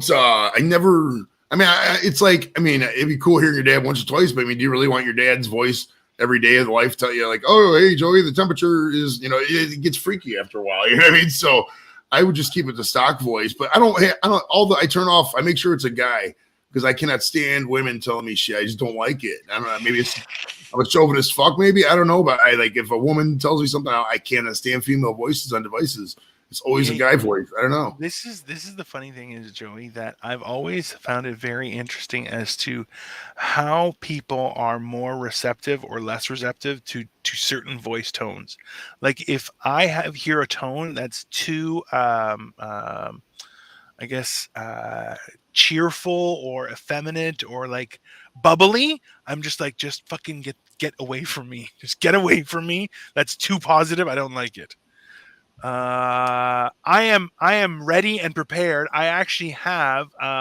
I'm creating an arsenal. I'm getting a 3D printer to be able, but I did actually purchase these. Technically, are legal, so that's nice. I got Nice. these. Oh, brass knuckles. Okay. They're, Okay. they're made out of carbon fiber. And I'm like, so listen, technically, if they break, my hand is going to be jacked. But if I hit something hard enough to break this, I'm jacked anyway. So it's fine. You're gonna But, fuck yeah. some shit up with those, bro. Well, see, my thing is, dude, I'm not gonna. If somebody comes in here, and they want to fight, I'm not gonna fight them. I'll smoke with them and be like, "Why are you so angry, bro? What's wrong with me? Let's talk about it." I don't have that kind of being in my body, bro. I'm just not a fighter. So this is the thing, though, Joey, is you and I both know that being peaceful is not the same as being harmless. And look, I'm 6'2" and 400 pounds. If I want you to go somewhere, you don't get a stay in it. You're going. Okay. I've grabbed guys, go, hey, it's time to go home. I grab him by the wrist and just start walking. And there was nothing. He grabbed other people. I dragged them too. Okay. I am a monster-sized human being. So it's not about that. It's more so that, listen, I will ask you politely to leave or explain your case and find out what's happening. But if you were to walk into my house and just be like, oh, I just want to be here. I'm like, listen, man, I think it's time to leave. And, after 3 times, guess what we get to see is your inside's the same color as your outside. That's how that works, Sorry. I'll defend my family, whatever I have to do. The hardest thing about the zombie apocalypse is pretending I'm not enjoying it. Oh, listen, I make this joke online. I say that I'm not anti-vaccine. I'm pro-pandemic. I don't think we got a good enough pandemic. I expect bodies in the streets, and I didn't get that my opportunity to be a proper warlord. I think that we were there, and we didn't take that extra leap. We didn't take the step. We have to. We have Shard. We're rocking it, Shard. You can read Mick's comment here. It's probably gross. Let's see here. Mick, you got a good sense of humor, bro. You need to come up on these things more, bro. I it's feel funny, like bro. that just it wrote itself, though, right? Like, right. You can't write prose like that. Only one way I was gonna go. Damn, Dino, you wouldn't like my voice. Imagine Brian Adams on helium. I'm sure you know Brian. I do, and you know what? If it's Brian Adams adjacent, I'll probably like it because I'm Canadian and he is a Canadian treasure. Apparently a little bit racist, but that's okay. That's he's working on it. He's working on it, and that's what matters. Brian Adams, man, that's a name I ain't heard in a while, and that sounds wild because he's real popular. But I just haven't thought about him recently. Well, he got canceled because he called it the China flu or something, right? Oh, okay. And everyone was still like, you can't call it that, and now everyone's like, hey, guess what? That was its name the whole time. So, egg on my face. But how and why do some people think they're French in Canada, and it's quite funny to us English? Oh. Well, like being from England, the French are bastards. So that being said, like I've been to Paris, and I'll tell you, it is a beautiful city. The only bad part is Parisians, because Parisians and French people are not the same.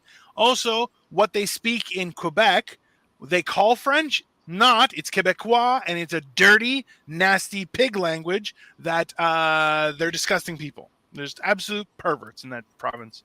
Except the Mountie Jack Rougeau, friend of the show. He's a really nice guy. He's one of the good ones. Well, he doesn't live in the big cities where all the weirdos are. He's out in the country like a proper man, hunting and then living in the bush. That's fair. Hell yeah.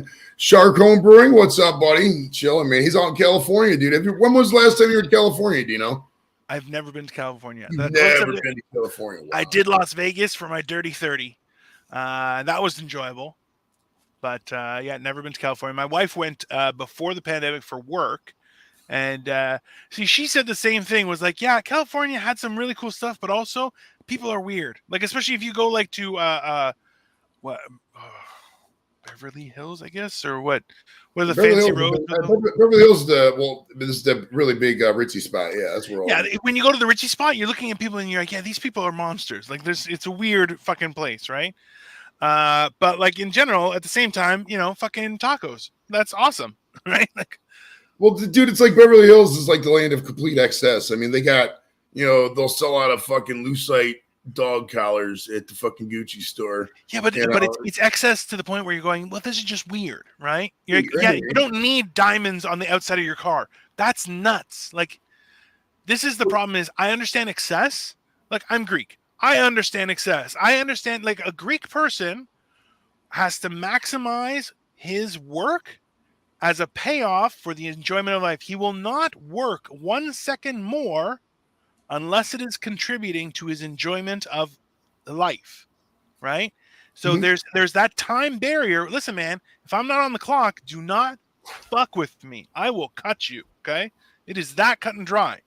There's on the clock and off, and this is one of those things that is very important, and I feel like, especially in North America, people don't know this, is that, hey, work time is work time, home time, playtime. If you call someone in Germany while they're on vacation about work, guy, you get fined by the police. Like, it's a like, these people will lose their fucking mind.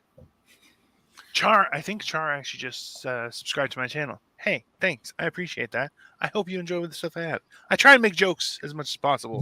Dino's a funny fuck, bro. Dino's got a lot of good energy, man. And Dino, he participates too. He'll be in the chat, when we do another live. So I dig about it. That's why I brought him up. Well, I mean, I was going to bring him up anyways, because, but the lack of the fact that we haven't had a guest since fucking Chong, it seems like. Yeah, when was the last? Oh, the last guest we had was the guy from the Dub Pistols, Barry Ashworth.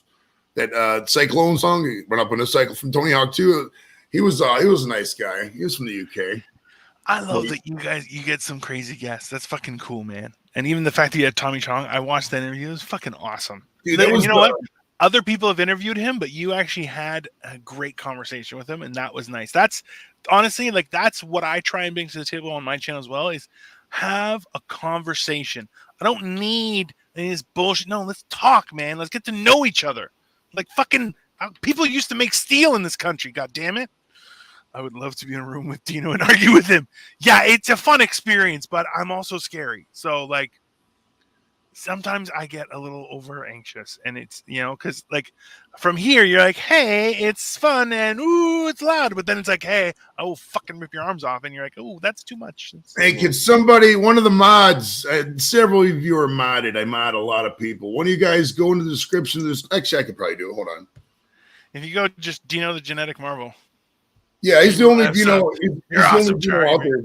I got it linked in the stream here, but I'll copy it. Give me a second here. That's why I'm saying, like, guy, if you're in a mall in the middle of the United States of America and someone goes, Dino, it's me. They're looking for me. I am around the corner somewhere. I'm telling you.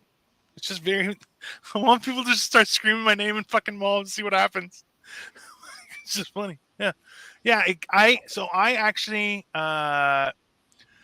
dude, Joey Chumbawamba are apparently making a comeback. Wonder if it gets... Why were they on Stranger Things too? God damn it! Well, fucking song, the Stranger, past the Dutchie made a comeback because I had Dennis Seaton. Dennis Seaton was from Musical Youth. He was like the lead guy on that show, on that band, and that they used that. I have not watched Stranger Things. I'm not saying I'm not a fan. I just haven't had the focus in the past week to watch it. But yeah, they're using that past the Dutchie. And so that one's got, I guess, Chumbawamba's being used on it too. So that's cool, man. We're fucking, that's the thing. It's wild because, like, I'm like 1 or 2 away from everything that's going on now. I mean, technically, we broke 2 stories if we're thinking about it on this show. We broke when I had Jacques Rougeau was on. He said he ain't talked to Vince McMahon in 25 years, and that was picked up by a website. And then the fucking 90s show. I don't think he told anybody he was gonna be on that 90s show. That was cool, man. And he definitely was not supposed to be fucking talking about it too, because it fucking came out. It was awesome. It was crazy. By the way, Kathy Bates, listen, I would enjoy nothing more than to belly buck with anyone. Just bam, no problem. So if I come to Ohio, hey, we'll do that. I don't know if you're in She's Ohio. actually in Ohio. She's right down the street. She's about an hour away from yeah. As well, what was the other person? So my tag is Big Bad Dino, because I got my YouTube channel like the beginning of YouTube. I think I'm like 2008, but I never posted anything.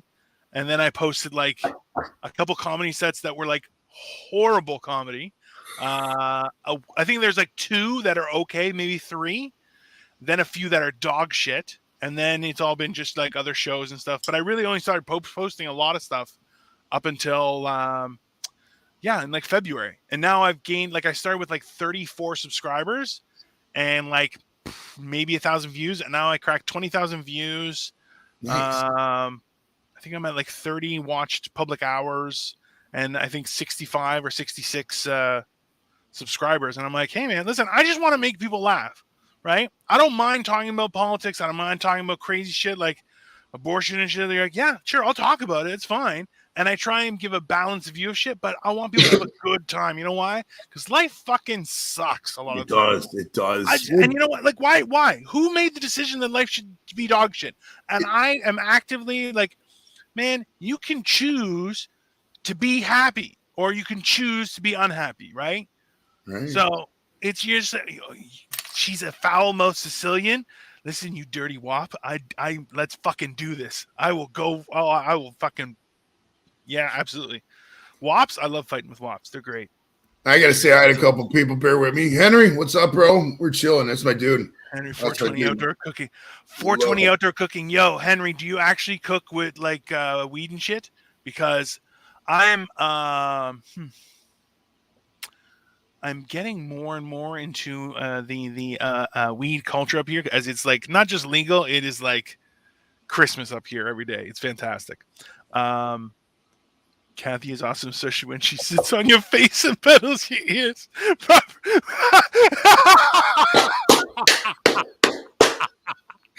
don't even know what the fuck a moist gusset is, but that's funny as fuck. That's great. Mick, you are a wizard of words, sir. You're a wizard of words. That's awesome. The funny Mick T story. So we were on I can't remember whose channel it was at this point, but we were on a stream, and he's like, "Oh yeah, I'll come up," and he's from Yorkshire, and he comes up, he's in the tub, and he does one of these numbers, and the bubbles move, and you see all of Mick's glory right in the stream, bro. It was a phenomenal fucking day. That was funny as fuck. Mick's so funny, dude. He's and when you talk about like somebody who just loves life, because Mick has a condition, he's probably not gonna make it too much longer. So he every second of the day he fucking appreciates, and he is so fucking funny. Oh my, that's why I want to make. That's why that's really honestly, dude. Why I want to make it to the UK this year is because I need to connect with this guy, and because he's just so fucking funny. I mean, he's like next level. He's like me and you combined, and he's actually, he's just so fucking funny. My goodness. That's awesome. But you know what, man? Like fucking you should enjoy every fucking day, because you know what? There's no rule that says you can't. Just fucking do it, man. I'm at that point. Like, man, I quit smoking Christmas Eve of last year, and I regret it because smoking is awesome, and I look super fucking cool smoking a pipe. I'll tell you that right now. Okay, that's just how the world is. So in general, but I'm like, so now I'm like smoking joints and shit, but it's not the same. And I'm like, but I'm still fat. And I'm like, why am I still fat? I don't know. I'm going to fucking do some shit with food. Hey, so Henry, if you're going to work on cooking with weed, check out my channel too, because I would love to even just to narrate and participate in it. I think it's funny, like doing live shit. I've done a few live cooking shows, and it's been some cool shit. I'm talking with a few other comedians that like to cook, because I'm like, I have a good voice for describing things, and also I can be very poetic in doing that. So, well, also we play the part. I mean, we clearly your food just by looking at you. I mean, it's not a. Oh yeah, this isn't fucking McDonald's fat. This is steak and truffle, motherfucker. Like I'm top tier. Okay, that's not. I don't bounce and jiggle like a fat titty. People don't understand how much it costs to look like that. Like, you got to eat a lot of good food. Like, you can't just eat crap. You got to eat premium steaks and meats to get like that. It costs a lot to look that good, bro. It really does. It is an investment in your lack of long-term future. That's what.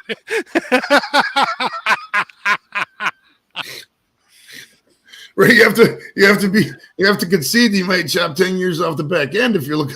You know what I mean? So it's just a life concession. That's just how it is. What are you gonna do, right? Right. We're having so much fun today, man. This is one of the best fucking shows you've ever done, bro. And we're still not even done. We got 23 people in the chat right now. 23 people. Fuck yeah! Fun. Hey, man, dude, I appreciate it. It's like that. It's like this, dude. The party doesn't have to stop. So many people are like, "Oh, a party has to stop." No, it doesn't, man. You can keep the party going. There are 3 types of parties. Okay, there's the meet and greet, there's the hang, and then it's the life choices, okay? And that shit starts in the afternoon and goes to fucking breakfast, and it's a good time, okay? You just have to sprinkle it with the right fun. Let's call it that. Let's just say They call it happy hour for a reason, bro. Like people are happy. I'll be honest with you, man. I'm dying to eat that pizza. So Smash some of the pizza, bro. Smash some of the pizza. We got more than enough material for like 5. Do you remember that one Simpsons when all the power went out and Krusty the Clown found that processing station way out in the middle of the Badlands, and it was on 24 hours a day? We could do that because that just we're high all the time and just rock it. And that's the thing with marijuana, bro. It's like it's such a creative tool. Like if you talk to anybody who's really, really good at this craft, comedy, especially this YouTube community. A lot of these guys, we know Squirrel, we know Mick, we know me, Gino. Yeah. We're all fucking total potheads, bro. We smoke weed all the time because it's such a creative fucking awesomeness, man. Not only does it help the pain, it helps your appetites. It's just beautiful stuff, man. Weed is awesome. The difference is that weed doesn't just give, it lets you stay with it. Hold on one second. Something's happening here. Give me a second. All right, for sure. He's got something going on. I'm gonna play I think we got a 2-second commercial here. Hold on. Here's what happens when me and Dino meet up.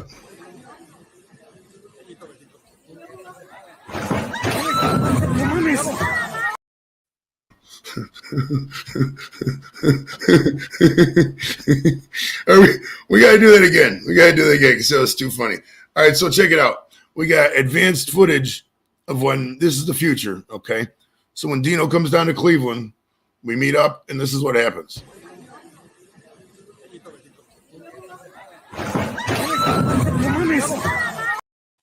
That bridge never saw it coming.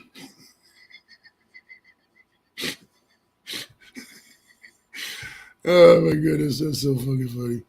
All right, we got Mick coming in with another hot one. Hey, Joey, just give me 1 second. My father-in-law needs some help, and I just got to do that. Give me 1 second. Take your time, brother. Take your time. Whatever you got to do, man. So, dude, Mick, this is fucking great. This is great. You're moist and gusty. It is a pleasure to talk about. I'd face rail your piss flaps for fun. God only gave women legs because he's seen the mess snail trails left. Give us a lick. That might be some of the funniest lines I've ever read. This is great. This is fucking hilarious. Sorry with that. No problem, bro. Hey, it's a live show, man. Hey, you got to read Mick's last fucking line, though. Read this. This is so fucking funny. He must got a good strain today because his face rattle your piss flaps. That's so fucking funny. That really does look like a blah, blah, blah, blah, blah. Like that's how Yorkshireman does it, bro. That's so fucking funny. I think that's the first place I do when I land. We'll go right to fucking Yorkshire and just talk to everybody because this seems like it's a fucking fun place. London is a very enjoyable place. Like, sorry, when I say London, I mean the UK in general. Like we went, Victoria and I, every time we go back, we do go on a few tours because it's fun, right? We went on a Jack the Ripper tour, super wild. Another one was just a generic like roundabout one. We went in they have that the London Eye, and we went in the last one of the night, and it was a Mr. Pym's one, and we were the only ones on it, so we got an entire one for like £50, and it was the coolest fucking thing. So there's like, oh yeah, if you're going, let me know when you're going, Joey, because I'm gonna come with you. I'm gonna just show up. Dude, I'll tell you what, I got to get my passport paperwork in order, and because I was supposed to go, I had an appointment to go up there, and then I fucking crashed the Vespa, as everybody knows, and it wasn't really a crash. Well, I guess it was a crash. I didn't hit anything, but what happened was I was not really paying attention, and the guy in front of me braked, and I braked, and I fucking I steered it to where I didn't want to hit the guy because I do got insurance, but I ain't got my motorcycle license. You know what I mean? So technically, I'm not supposed to be driving the fucking thing. So I skidded like that, and I fell, and right here, there's a nice little scar there on my arm, and I fractured my toe. That sounds like a weird thing to break, but Which toe? My big toe, my big right toe, has got hairline fractured at the base of it. It's Yeah, not terribly. It's not It's annoying. terribly bad, but the thing is, and I know this is weird to say, but I'm a knuckle cracker, and I really like cracking my big toe. You know what I mean? It's been like 2 weeks since I've been able to crack that toe, and oh fuck, I can't wait till it heals up so I can just crack that fucker. And honestly, it will. This is the problem with toes when you break them is there's no way to actually fix them. Like they just kind of heal the way they heal. Like it's a horrible thing. So yeah, I've fractured my big toe on my right foot as well, and that was like 15 years ago, and it still bugs me. We got some big ass big toes, I'm sure. Like I don't want to. I'm not into feet. Like I don't know. Now let's check this out. It's a weird, fucking hard right to take on this, but like people, and you're allowed to shame people who sell feet pics and people who are into feet pics because that's fucking disgusting. I'm sorry. It's a gross fucking fetish. It's gross. You could shame those people, and you could shame them because there's no fucking feet pic conventions down the street. These people are all sitting in the house. They're not gonna leave. They're looking at feet pictures. You know what I mean, so it's a thing we could shame because it's gross. That's my opinion. I mean, I don't know. Like this. See, this is the thing is it's hard to decide if somebody should be shamed for their fetishization of something in general, right? Because like some people do some weird ass shit, but at the same time you're like, hey, they're not really harming anyone, so and like the feet pics, yeah, really weird because I feel like what makes feet pics weirder than everything else is that there is so non-consensual that people just randomly will have pics of other people's feet, and you're like, yeah, there's no an okay picture of feet. You're like, you don't know if it was just some random person on a subway and you're like, click, and somebody took a picture of feet. You're like, that's weird, man. Right, like taking some pictures of, I'm gonna go hang out at the mall, just take pictures of chicks' feet. Like, no. Yeah, it's weird. All right. Mick is bringing it. He's bringing it. What the fuck? So yeah, dude, this is a good idea. Actually, us going to the UK together because that will give me somebody to run with. Because like, there's the working plan was I might have to change the dates. I'm not 100% set on the dates I got. I basically got to get my fucking passport first. However, it's October, November-ish is when I want to go because that's when the fucking plane fares are cheaper. Yep. And the working plan is to fly into Manchester and meet up with Mick and this guy named Jack Howard, really nice dude, and just fucking find a good train route and just pick up people along the way and do comedy spots here and there and get high as fuck and do YouTube meets and shit. So yeah, dude, if you want to fucking do this, we need to fucking collab on well, one, I gotta get my passport obviously first, but man, this is gonna be fucking awesome, guys. So breaking news, Dino might be joining us on the fucking tour, dude. Hell yeah. We need a cool name. Kathy, I love to argue, so I appreciate you subbing to the channel, and I look forward to our arguments because I literally argue about shit constantly. I do a bunch of shows live on my. Dino is a great like if you bring up a topic like you said, anything you talk about, he'll just talk about it. It's great. He's easy with it. I try. I feel like that's a big thing to bring to the table. That I'm like, hey, I can talk about any subject, and just like. Even somebody even described me as a happy comic, and I was like, "That's a first." But hey, I cheer those people up. I'm like, whatever you need me to do. I'm a versatile fat guy. It's people are well. I mean, dude, it's like this. Dude. I'm from Cleveland, so like, pretty much the entire world is not bad. Hey, Dad, can we go swimming now? The pool's closed. I don't know. I have to tell Jimmy about the swimming. Yeah, well, it's like this with give me a second actually. Let me answer my kids here. Hold on. No worries, of course. What is a Mick T? What is GB? What is that? Fuck Manchester. What a shithole. I've never been to Manchester. I have a niece that lives in Leeds, and I gotta go visit her too. Wrong. Try again in a few seconds. Oh, the GB is because I'm on I'm not on a. That's a Great Britain flag. Whenever they do GB, that's a Great Britain flag. Because it's weird. It's weird with the. I don't know now. If you want to talk about weird agendas and stuff and random things in the media, this is something that not many people realize. But if you're on like a phone or a Android device and something like that, the only flags that'll show up is the gay pride flag, and I think there's like a bisexual trans flag or something like that. The only flags that'll show up, without that. Otherwise, they just put the GB or the US or whatever. Yeah. So it's kind of weird like that. Like, why don't they show the flags? I don't know. And I think it's like Apple still shows them. Like Apple devices can show them. Like if you got an iPhone. So I think that's what it is. I think Captain has an iPhone for the GB and all that.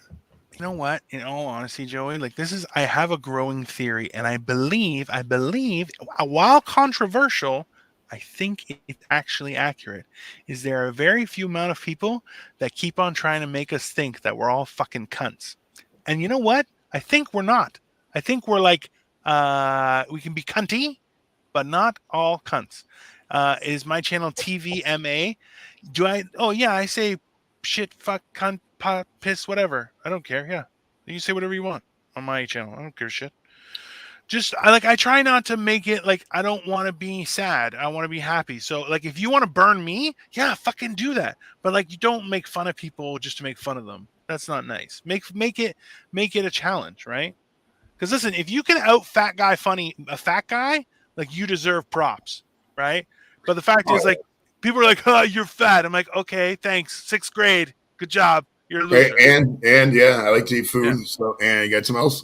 Yeah, listen. Outside of North America, everyone else in the world goes, "If you're tall and fat, that means you're royal and you got money because it takes a lot of money to make someone fat."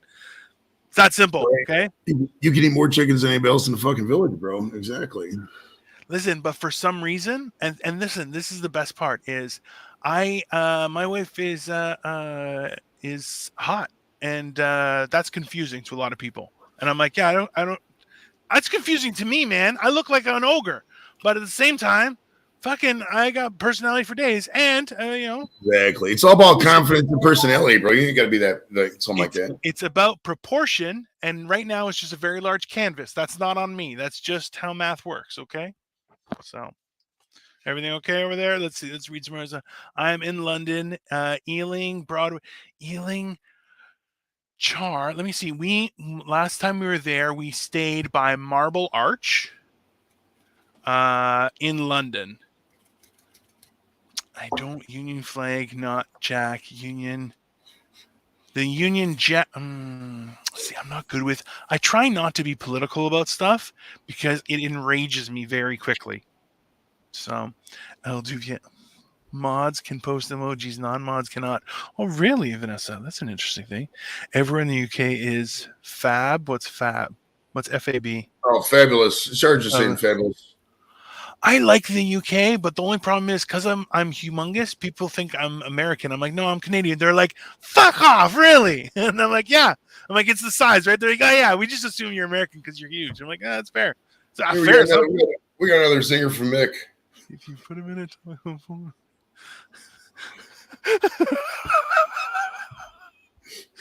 Mick, I like your style, guy. I like your style. Mick might make whatever strain you got going today. Let me know because this is fucking hilarious. This has been the most hype chat we've ever had in the entire history of the show. I'm not gonna lie.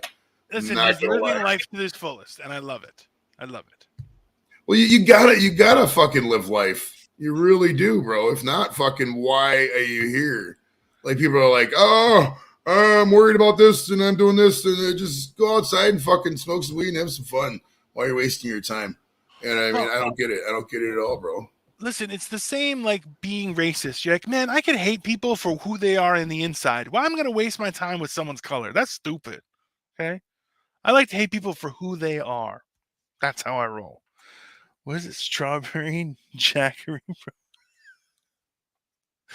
Oh man, you guys are funny. You guys are a very, very good group of people. Mickey's cracking everybody up. And listen, Kathy, that's only fair. Mick, I think part of the joy is being able to mess with people on a regular basis. Can you say Worcester? Are you like Americans? No, I'm Greek. I'm way better than Americans. I'm Greek with healthcare. Like I look at it and I want to say like Worcester, but it's like Worcester. Yeah, Worcester sauce. There's some good advice for you, Joey. Pretend you're Canadian when you get here. Oh, fuck yeah. No, listen. There's a certain amount of joy in messing with Americans that way. Kathy, I'd never mess. I'd wipe your shoes. Oh, sweet Jesus, Mick. Holy crap. God. Holy crap. Ladies and gentlemen, we don't even need us up here. Just watch Mick in the chat. It's even funnier. Oh, my gosh. God, Mick's on fire. This is some funny shit, bro. It's fucking hilarious. I love it. I love it. It's fantastic. So So I forgot what I was going to ask you next. We've just been yapping so long. We forgot what we're. I think we're still doing an interview. So check it out. So you're growing up and you're in high school and all that. Did you start comedy in high school? Did you want to do this? When did you get into this? I was a real person. I went to college, which I guess. So for us, when we say college, it's more kind of like local, like a trade school, or you would say like a state college, not a university, not like Ivy League or anything like that, right? So I went for finance. I got a job at a bank. I worked there for 15 years. I was a financial planner, which for Americans, that means I was a fiduciary for people's investments, managing millions of dollars. It was a great job. Then I don't know, my dad passed away and I kind of lost my mind, and I was like, I don't know why I should do this anymore, because it just didn't bring me joy. And I was good at my job. People loved what I did. I made money. It was a great investment in my future, but at the same time, I fell out of love with it. So I ended up getting fired because, I'm a dick too. So that happened. And after that, I was depressed, right? Like, and I still suffer from depression, just I think like anybody does, being born in the 80s and, having the fluoride in your water for so many years, it's going to affect your mood. But the point is that my wife was like, you want to do comedy, go do comedy. So I started doing comedy, would have been like 2017. And so I did it for about 3 years pre-pandemic, and then now I'm here.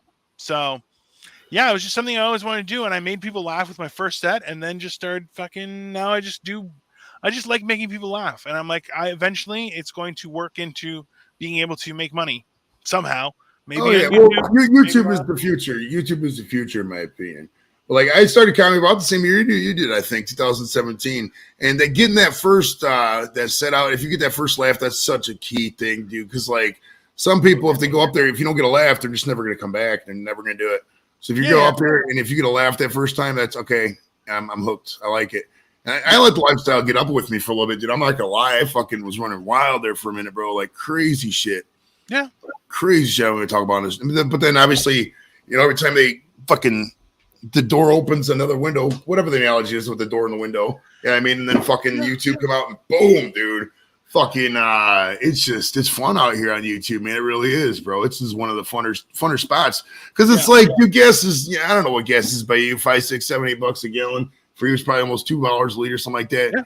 Dude, I mean, some of these comedy clubs are fucking 45 minutes away, 55 minutes away. You go out there and it's a Tuesday, nobody's fucking laughing. They're all sitting at their goddamn phones like, there. Like, here, everybody's in the chat, interactive. We're having some fucking fun. It's so much more fun on YouTube. It really is. I think the stand-up, as it's known, is kind of dying a little bit, just for the simple fact that, like, memes and social media just is so instant. Like, back in the day, you'd have to wait for the weekend to have a comic talk about it. Nowadays, fucking something happens, there's fucking 30 memes ready right on Facebook, ready to drop. You know what I mean? So it's just a different era. And I think a lot of these old school hats, they're like, oh, do as many open mics as you can. That's horrible advice. It's fucking stupid. So, in my opinion. It's a valid thing. And like, the way I think about it, Joey, is that I feel like it's a nail in the coffin that is the random bar open mic. I feel like actually changing things up. So it's like, you know what? There isn't just comedy at bars. No, this is a comedy bar. We're going to have like this comedy has happened in this designated area because it's gotten to the point where everyone could throw a show by just, I had a speaker and a mic and I set it up at this random bar. You're like, there's no nuance to that. Why don't you just talk in a field, asshole? Okay. That's the thing is, how many times have you walked into an open mic and someone goes, oh, did you guys know there's comedy? And every person there who's there to drink their sorrows away looks up and goes, oh, fuck you, you asshole, right? And you're going, no, don't worry, it'll be different from last week where some guy whipped his dick out on stage. You're like, oh, yeah, what is it going to be this time? 2 dicks? And then, sure enough, it was 3 dicks,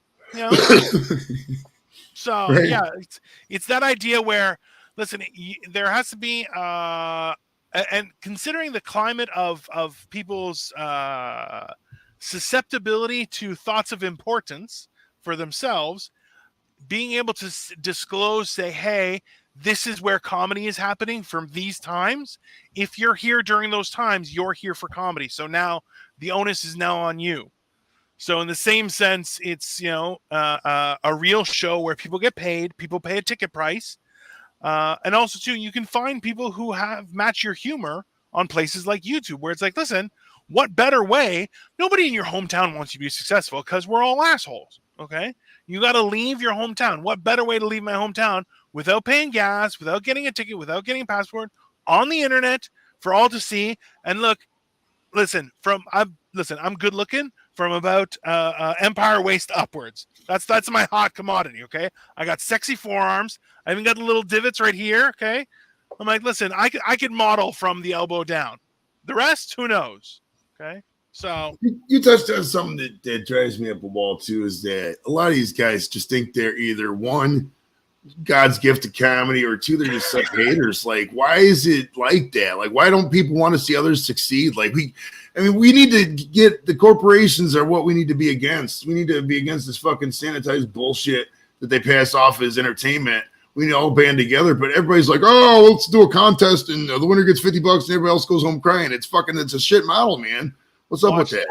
This is the reason, okay? Because we have a growing group of people who think that comedy is therapy. Now, I will tell you that there is a tertiary benefit to doing stand-up comedy that is therapeutic. But if you do comedy as therapy, go fuck yourself. Not once, 3 times, okay? Not once, 3 times. Fuck your own pee hole. That's what I mean. 3 times, okay? Because this is the problem is that people are going up there because, oh, I wanna say my truth. Shut the fuck up. Comedy is meant for people to laugh and think, but laugh. Okay? It's the primary and the end goal. Okay? I want people to laugh and to leave having had a good time. Can you be edgy? Sure. Can you push limits? Absolutely. Can you talk about risky things? I encourage it. But people will laugh and people will leave having had a good goddamn time.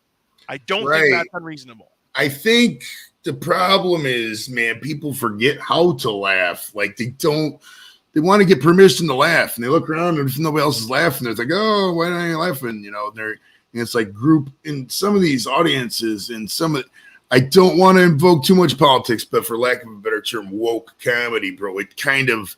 It's just such a depressing environment for a lot of these people. I mean, they go in there and they pigeonhole themselves so that they can't really talk about fucking anything except like weed and porn. And after a while, you get sick of them jokes. You do. I mean, you got to laugh about the shit, and people just don't know how. They forgot how to fucking laugh, bro. That's why I like YouTube. Like you said, we find somebody who matches your wit, your kind of style. You know what I mean? We're never going to get angry. If we get angry, it's just whatever, 2 seconds for show, but we're never going to yell at each other. We're always going to be respectful. And we could just talk about open shit, deep shit. And we're not going to, people like, oh, fuck this. I'm out of here. I'm blocking you. Like, there's nothing in the world that somebody can say to me where I'd be like, oh, I'm blocking you. Like, I'm still be like, even if somebody says, oh, I hate your whole family and I wish you die. Okay, why do you think that? I'm going to figure out, like, what's his thought process is. I'm not going to fucking, just block them out of my life. I mean, it's just, people just, 100%. I know. Yeah, I mean, it's like that. It's that nuance of being able to say, kindly go fuck yourself. That's it. Kindly go fuck yourself. Why? I'm not here for you. I'm trying to say my piece, and I hope to find people who are like-minded. That's all. That's the thing. Too many jealous men down south get angry when I ask them.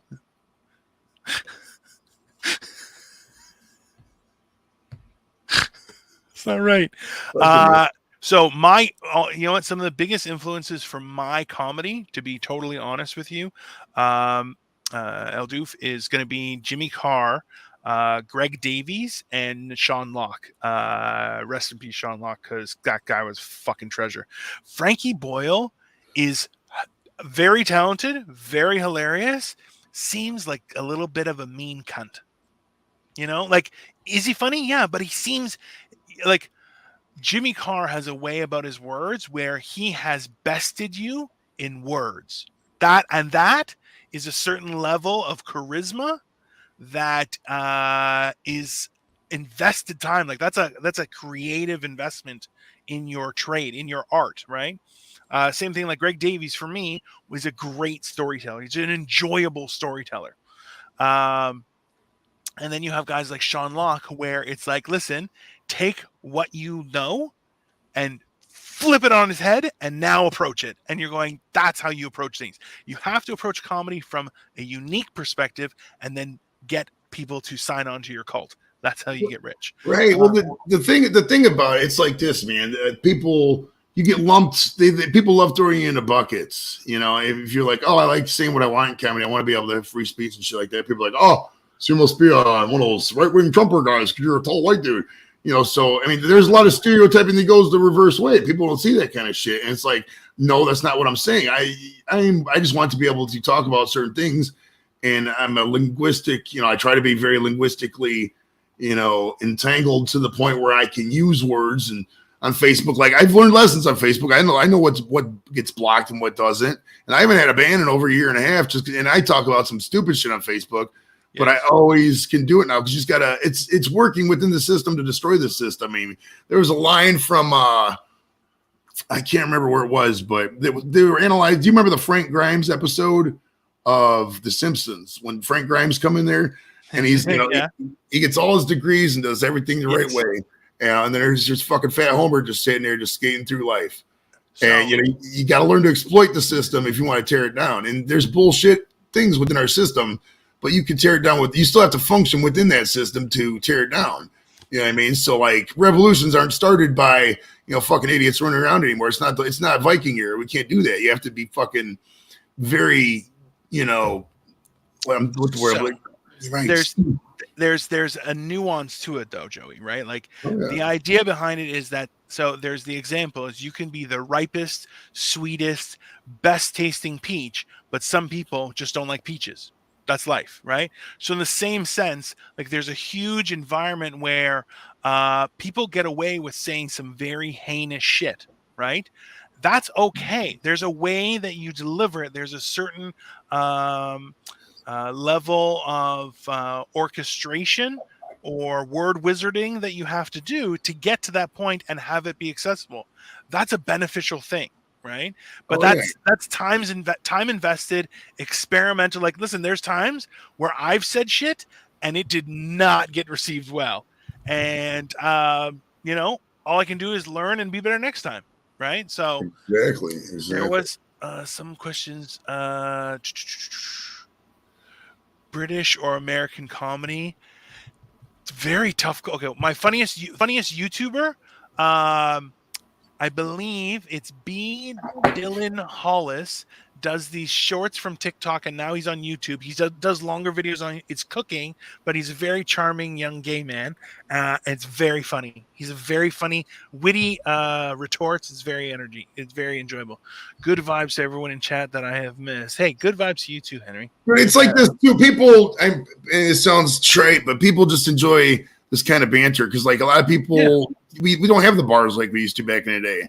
I mean, maybe somebody has mobility issues. Maybe they just they don't have a car anymore. Maybe they can't leave the house. And they like this kind of stuff to where we can, just talk to them like they're people. Man, people talk down to people so much. Like, not everybody had it as good as we did. Not everybody could travel fucking internationally.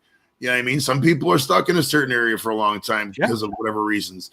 So that doesn't make them any worse or better than us. It's just how they were born. People can help how they're born. You know what I mean? So at the end of the day, that's all we're doing. We're building a, nice community, but it's also it's a revolution, man. We have to stomp the fucking corporate bullshit that they pass off as entertainment. I know I talk about that all the time, but I can't sit here in a goddamn world, where they, Fast and the Furious 19 where The Rock is coming back to life. I don't even know what the fuck to talk.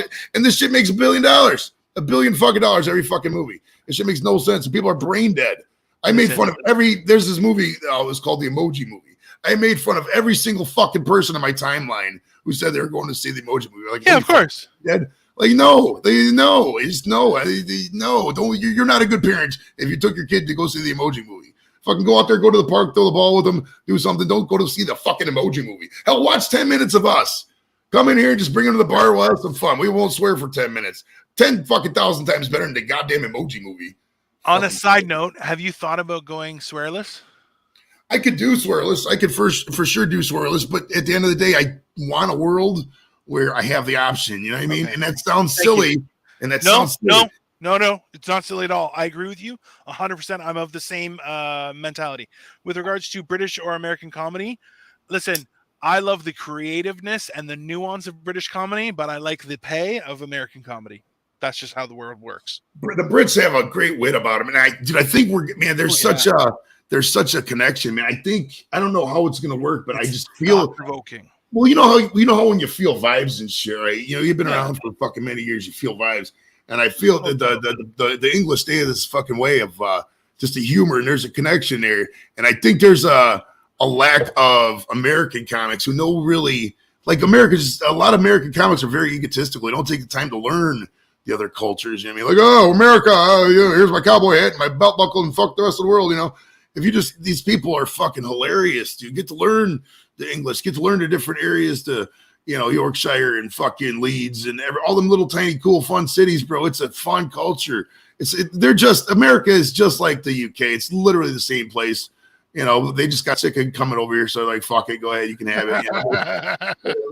People don't know. It was exhausting. They were like 6-7 years into the war.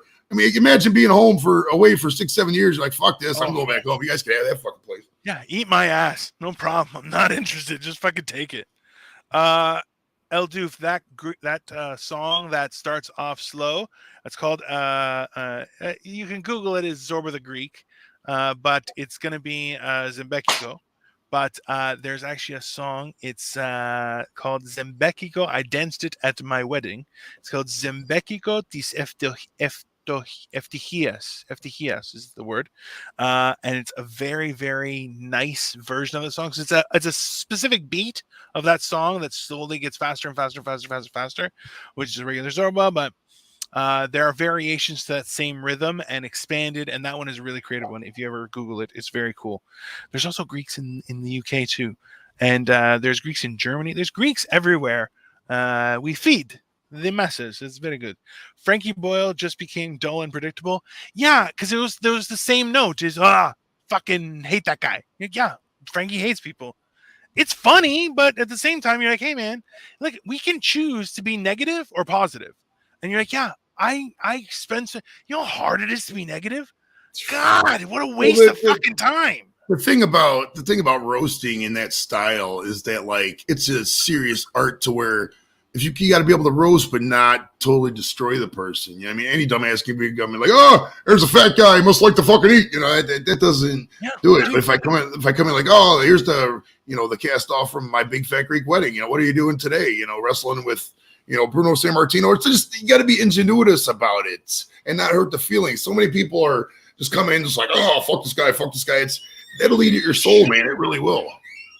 Look, people aren't this is what you have to understand is people aren't paying for a perspective or their perspective. No, they're paying for my perspective. I want to illuminate how I see it to make it look like it's the brightest picture they've ever seen, and it brings them joy. That's all. That's how you make comedy. Because look, the chubby brown legend Billy Connolly. Yeah. No, but that's like Billy Connolly though is but do you think he's a caricature of a human being though too at this point? Like, because the amount of creativity that he has in his pinky is overwhelming to the average person, right? But ultimately, he can make dick and fart jokes like anybody else too, right? It's a crazy thing. I don't know where we are in the comments. Let me see here. Joey was born here, started with access. Oh, load of have I got news for you clips? And Brian Blessed is on Serious. Brian Blessed is one of the greatest thespians in the world. Like he's just great to listen to. Him and David Mitchell as well. David Mitchell is There's it's Lee Mack, Jimmy Carr, and David Mitchell are on Would I Lie to You? And they make fun of how they think David Mitchell actually lives. It's actually quite funny. I would Google that. Leadership Paul show. Oh, it's coming in hot. It's coming in hot here. Hold on. Where were we at? Oh, Paul Merton is a. What's going on? I think these are just a bunch of British comics they're throwing out. Oh, here we go. Here's a question. Ian, I haven't heard of these guys, but Ian Hyslop or Paul Merton? You know who these guys are? No. Okay. They must be British. I'm also I'm very careful with who I watch because I'm worried. Like I'm extremely paranoid of ever using anyone else's material. Like I've ditched material when I heard somebody do a Jason joke where I'm like, you know what, that guy's already worked it out and it's a good joke. I'm just gonna give up on mine because you know what, I don't want people to think that I took his joke because like, listen, man, I just want people to have a good time, but at the same time, I want to do me. I don't want to do somebody else. Right. Like no one can copy me.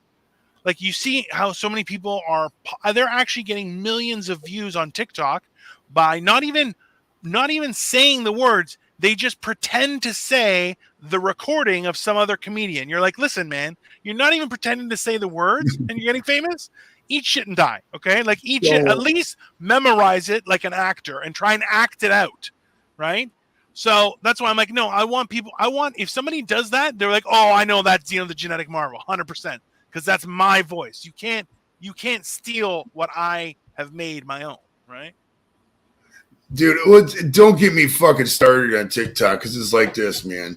I just can't stand the fucking platform, dude. At this point, the logo is the trigger for me, dude. If I see a YouTube video and there's a fucking TikTok logo and I just fucking punch a wall, I cannot stand that fucking platform. It's all group dance bullshit. It's like you said, they're just fucking stealing other people's crap. You got fucking idiots out there getting famous for no reason. I mean, I hate to agree with somebody like Trump on one thing. That's the one thing he was fucking right on. Like TikTok is horrible out there with that shit. It's fucking the Chinese don't even let their own youth use TikTok and they own that shit. I should tell you about TikTok. That's the whole point, right? Is that they're just taking material. Hey, when did you get me? Joey's chat is just full of tools. That's also true. Hey, Serge. Cheers, brother. Serge is that's a Jimmy Carr classic. It's a great response, right? But my favorite swear word. I've been trying to expand to use mean words instead of swear words to try and go clean but stay mean. Like obviously my favorite would be fuck or cunt. But at the same time, you know, people get mad when you call their kids a fucking cunt. So it's one of those things. Like, look, this is the best part about being 6'2" and 400 pounds. I look like I can eat you. So, you're gonna get mad at me? I don't give a shit. I'll eat you. I'll literally rip your arm off and eat it like a kebab. So go fuck yourself, right? So what was the no? You just talked about 6'2", 400. What was the? Give me some of your Halloween costumes you've done over the years. What were some of the funnier ones? I have a Cookie Monster outfit where my wife actually sewed like a fur. It was like a felt sweater that's the same color as Cookie Monster, and then I got a Cookie Monster hat where essentially it was just my face was in the mouth, and I went to work in it, and I was like, yeah, that's fine. And people were like, what in the fuck is that? And I'm like, yeah, I'm Cookie Monster. That's awesome. And then people literally just started buying cookies and dropping them off at my desk, and I'm like, okay.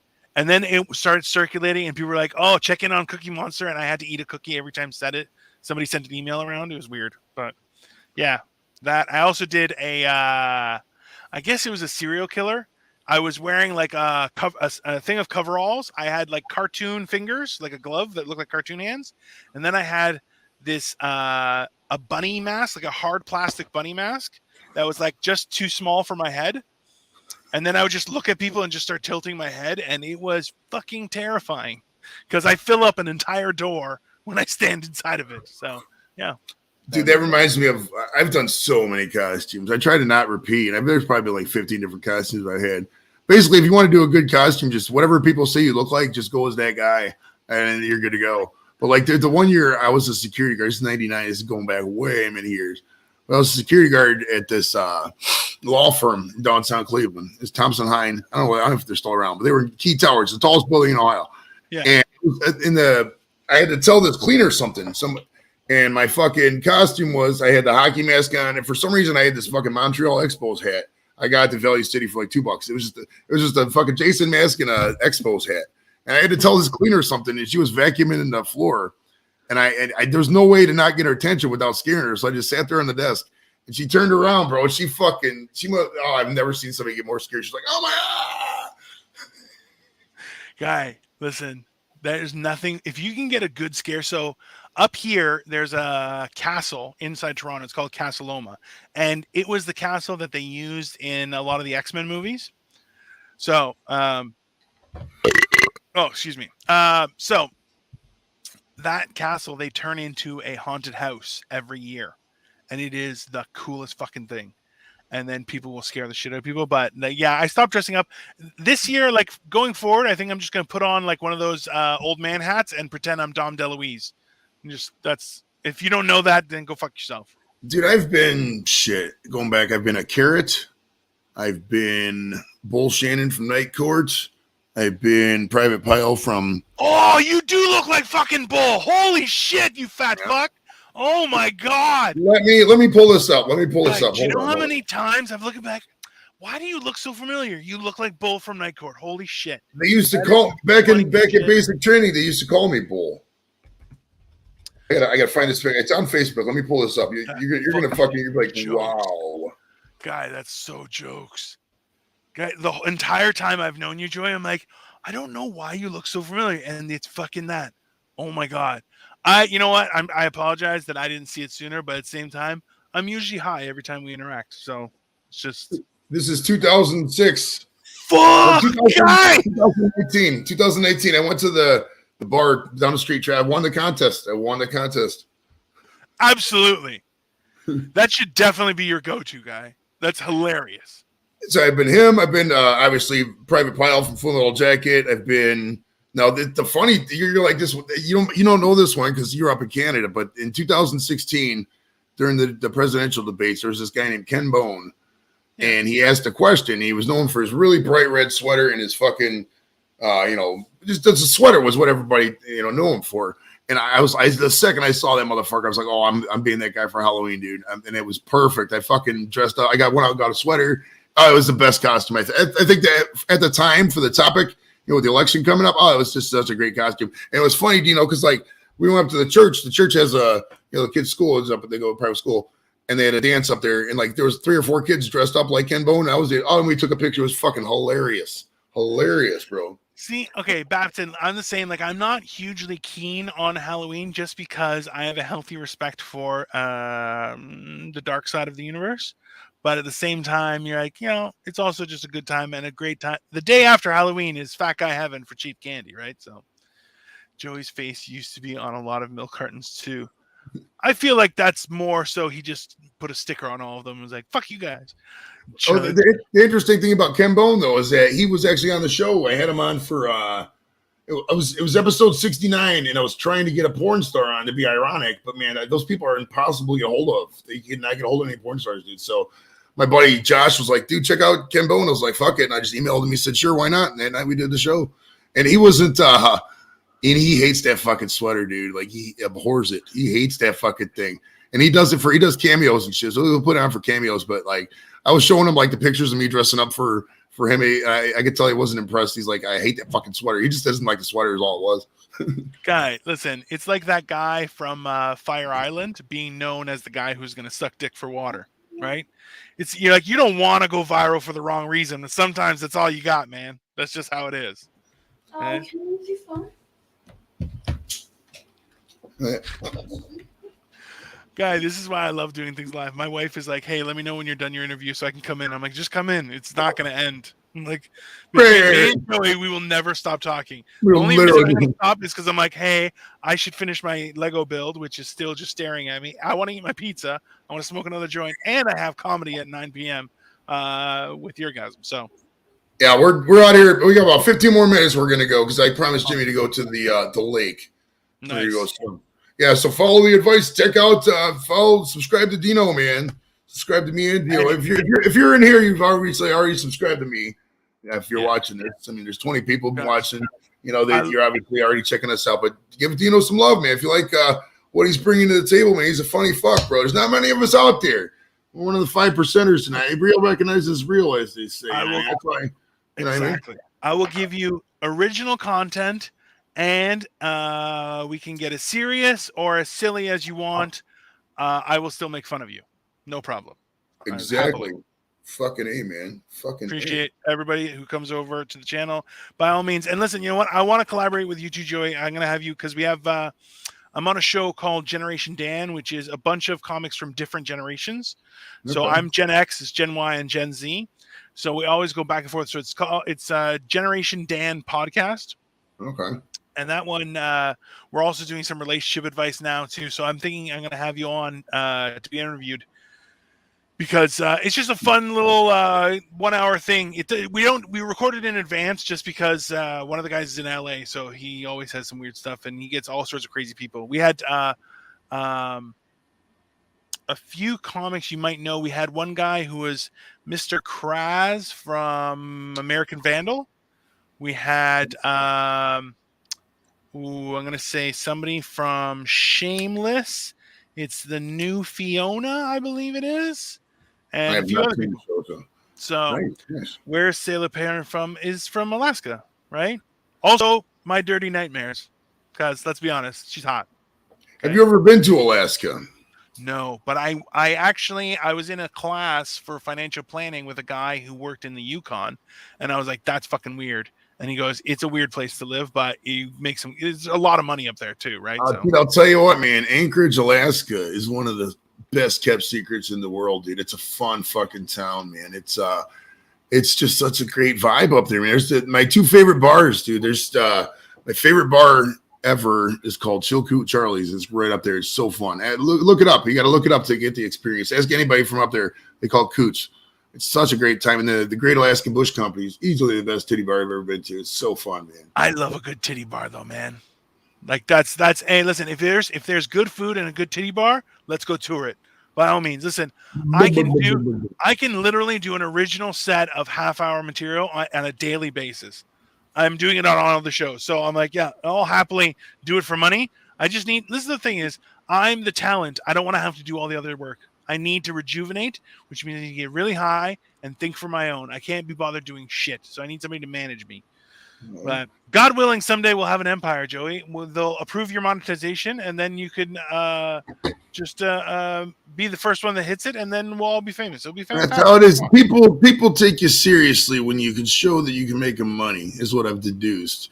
And, half this shit is just about getting taken seriously. And, I remember things, dude. I have a fucking memory like a goddamn elephant. Like, I remember when people, if I do a simple request, hey, man, why don't you come up on the show? And they just completely ignore the fucking message. It just sits there. Like, all you got to do is say, no, thanks, man. I can't do it this time, or I'm busy, or I don't think it's a good fit. That's fine. I totally respect that. But just for them to just we're at the same level, pretty much all of us, around these comics. Or for them to just sit there, ignore the message, like, fuck right out of here. I remember all those people. I'm not going to name names. I got my fucking Nixon hit list out there. There's been many people who fucked the show over. I mean, several of them you guys have seen live, and we've waited here or there, and I've had guests, preset agreements, and they fucking dipped. Yep. And so I got my hit list, and I know what's going on, and I'm methodical, and I got nothing but time, man, nothing but time. This is my retirement project. I'm only 45. I'm not scheduled to be retired for another 17 the fuck years. That's a long time. That's a long time. This is my theory, Joey, and in all honesty, like, this is what I really truly believe is how you interact with people. I can't force people to interact with me, but I can relegate or regulate how I interact with people. And as long as I can sleep at night, that's what matters. So if someone tries to wrong me, I wish them the best and all that they desire. That's it. I don't wish them anything else. I wish them all that's good. You know why? I don't have the time, and frankly, it's beneath me to hate. It's that right. Simple.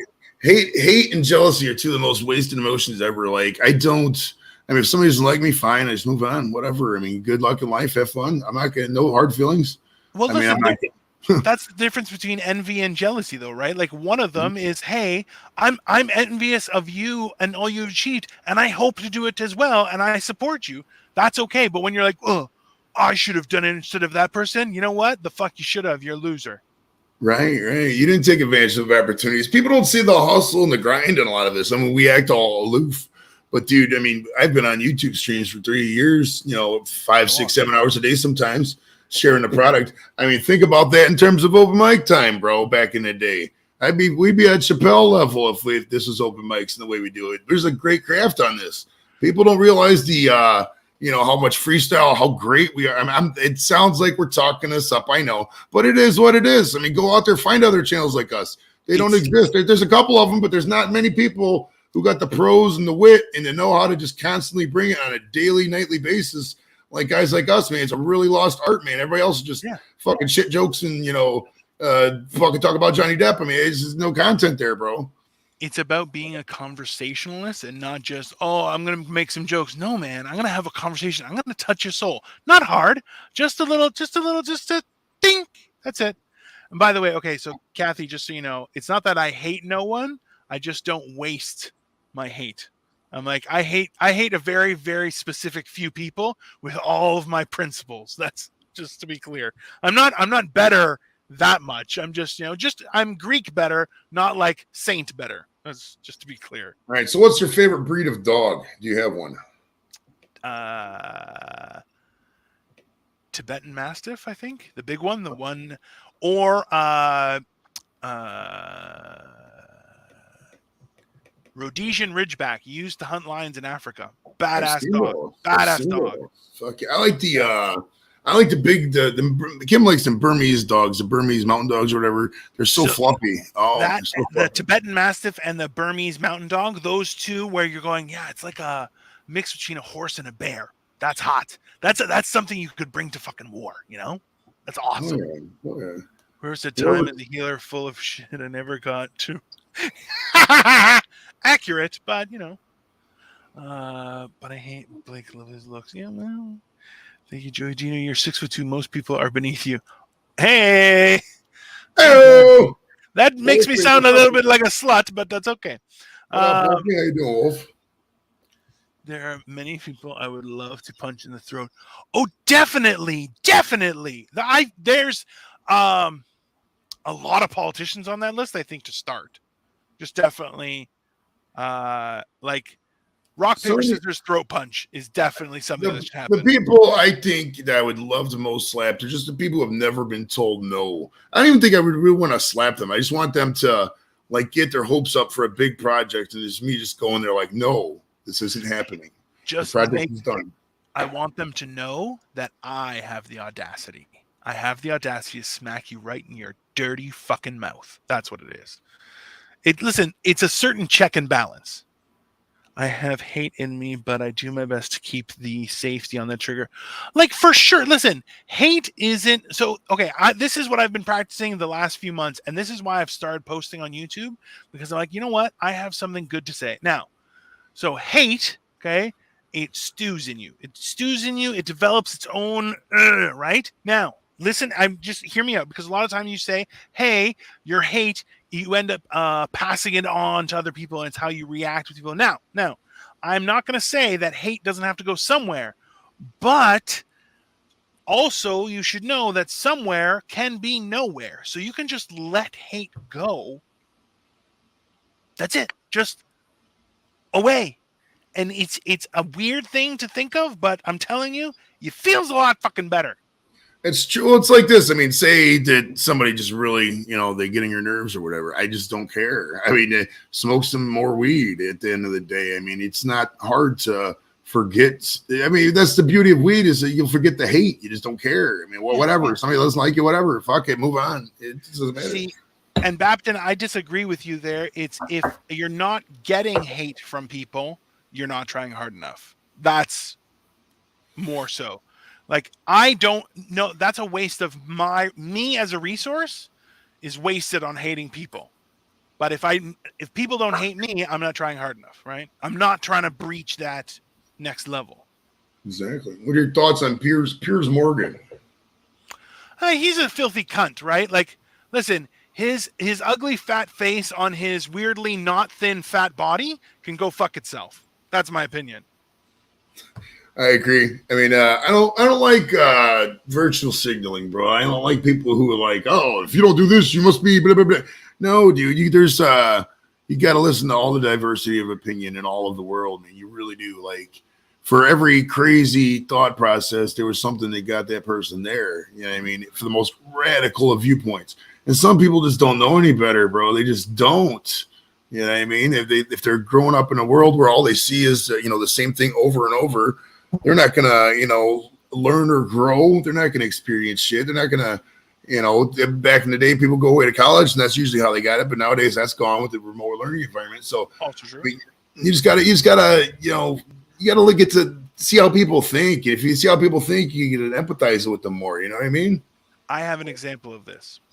If you say that the queen has to stay the queen because she's the queen and the queen has to stay, you're an idiot. But if you said having a stable queen and monarchy creates stability in the economy that creates an unduplicatable result of profitability on a day-to-day business, not only with world trade, but also the interior economy of London and its confidence, is a valid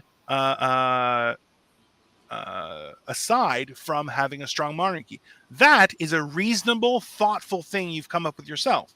Piers Morgan is the first who goes, well, the queen is just the queen and you have to love the queen. Yeah, you can go eat shit and die. That's what I say. What are some of your foods that you get up in Canada that you like that you can't get like here in the States? Do you like the ketchup flavored chips? Shit like that. I love ketchup flavored chips, man. They're so good. Joey, do you? So I started doing a show with Ryan called Fat Guys Trying Stuff. We even had a little song. It was Fat Guys Trying Stuff. It was fun.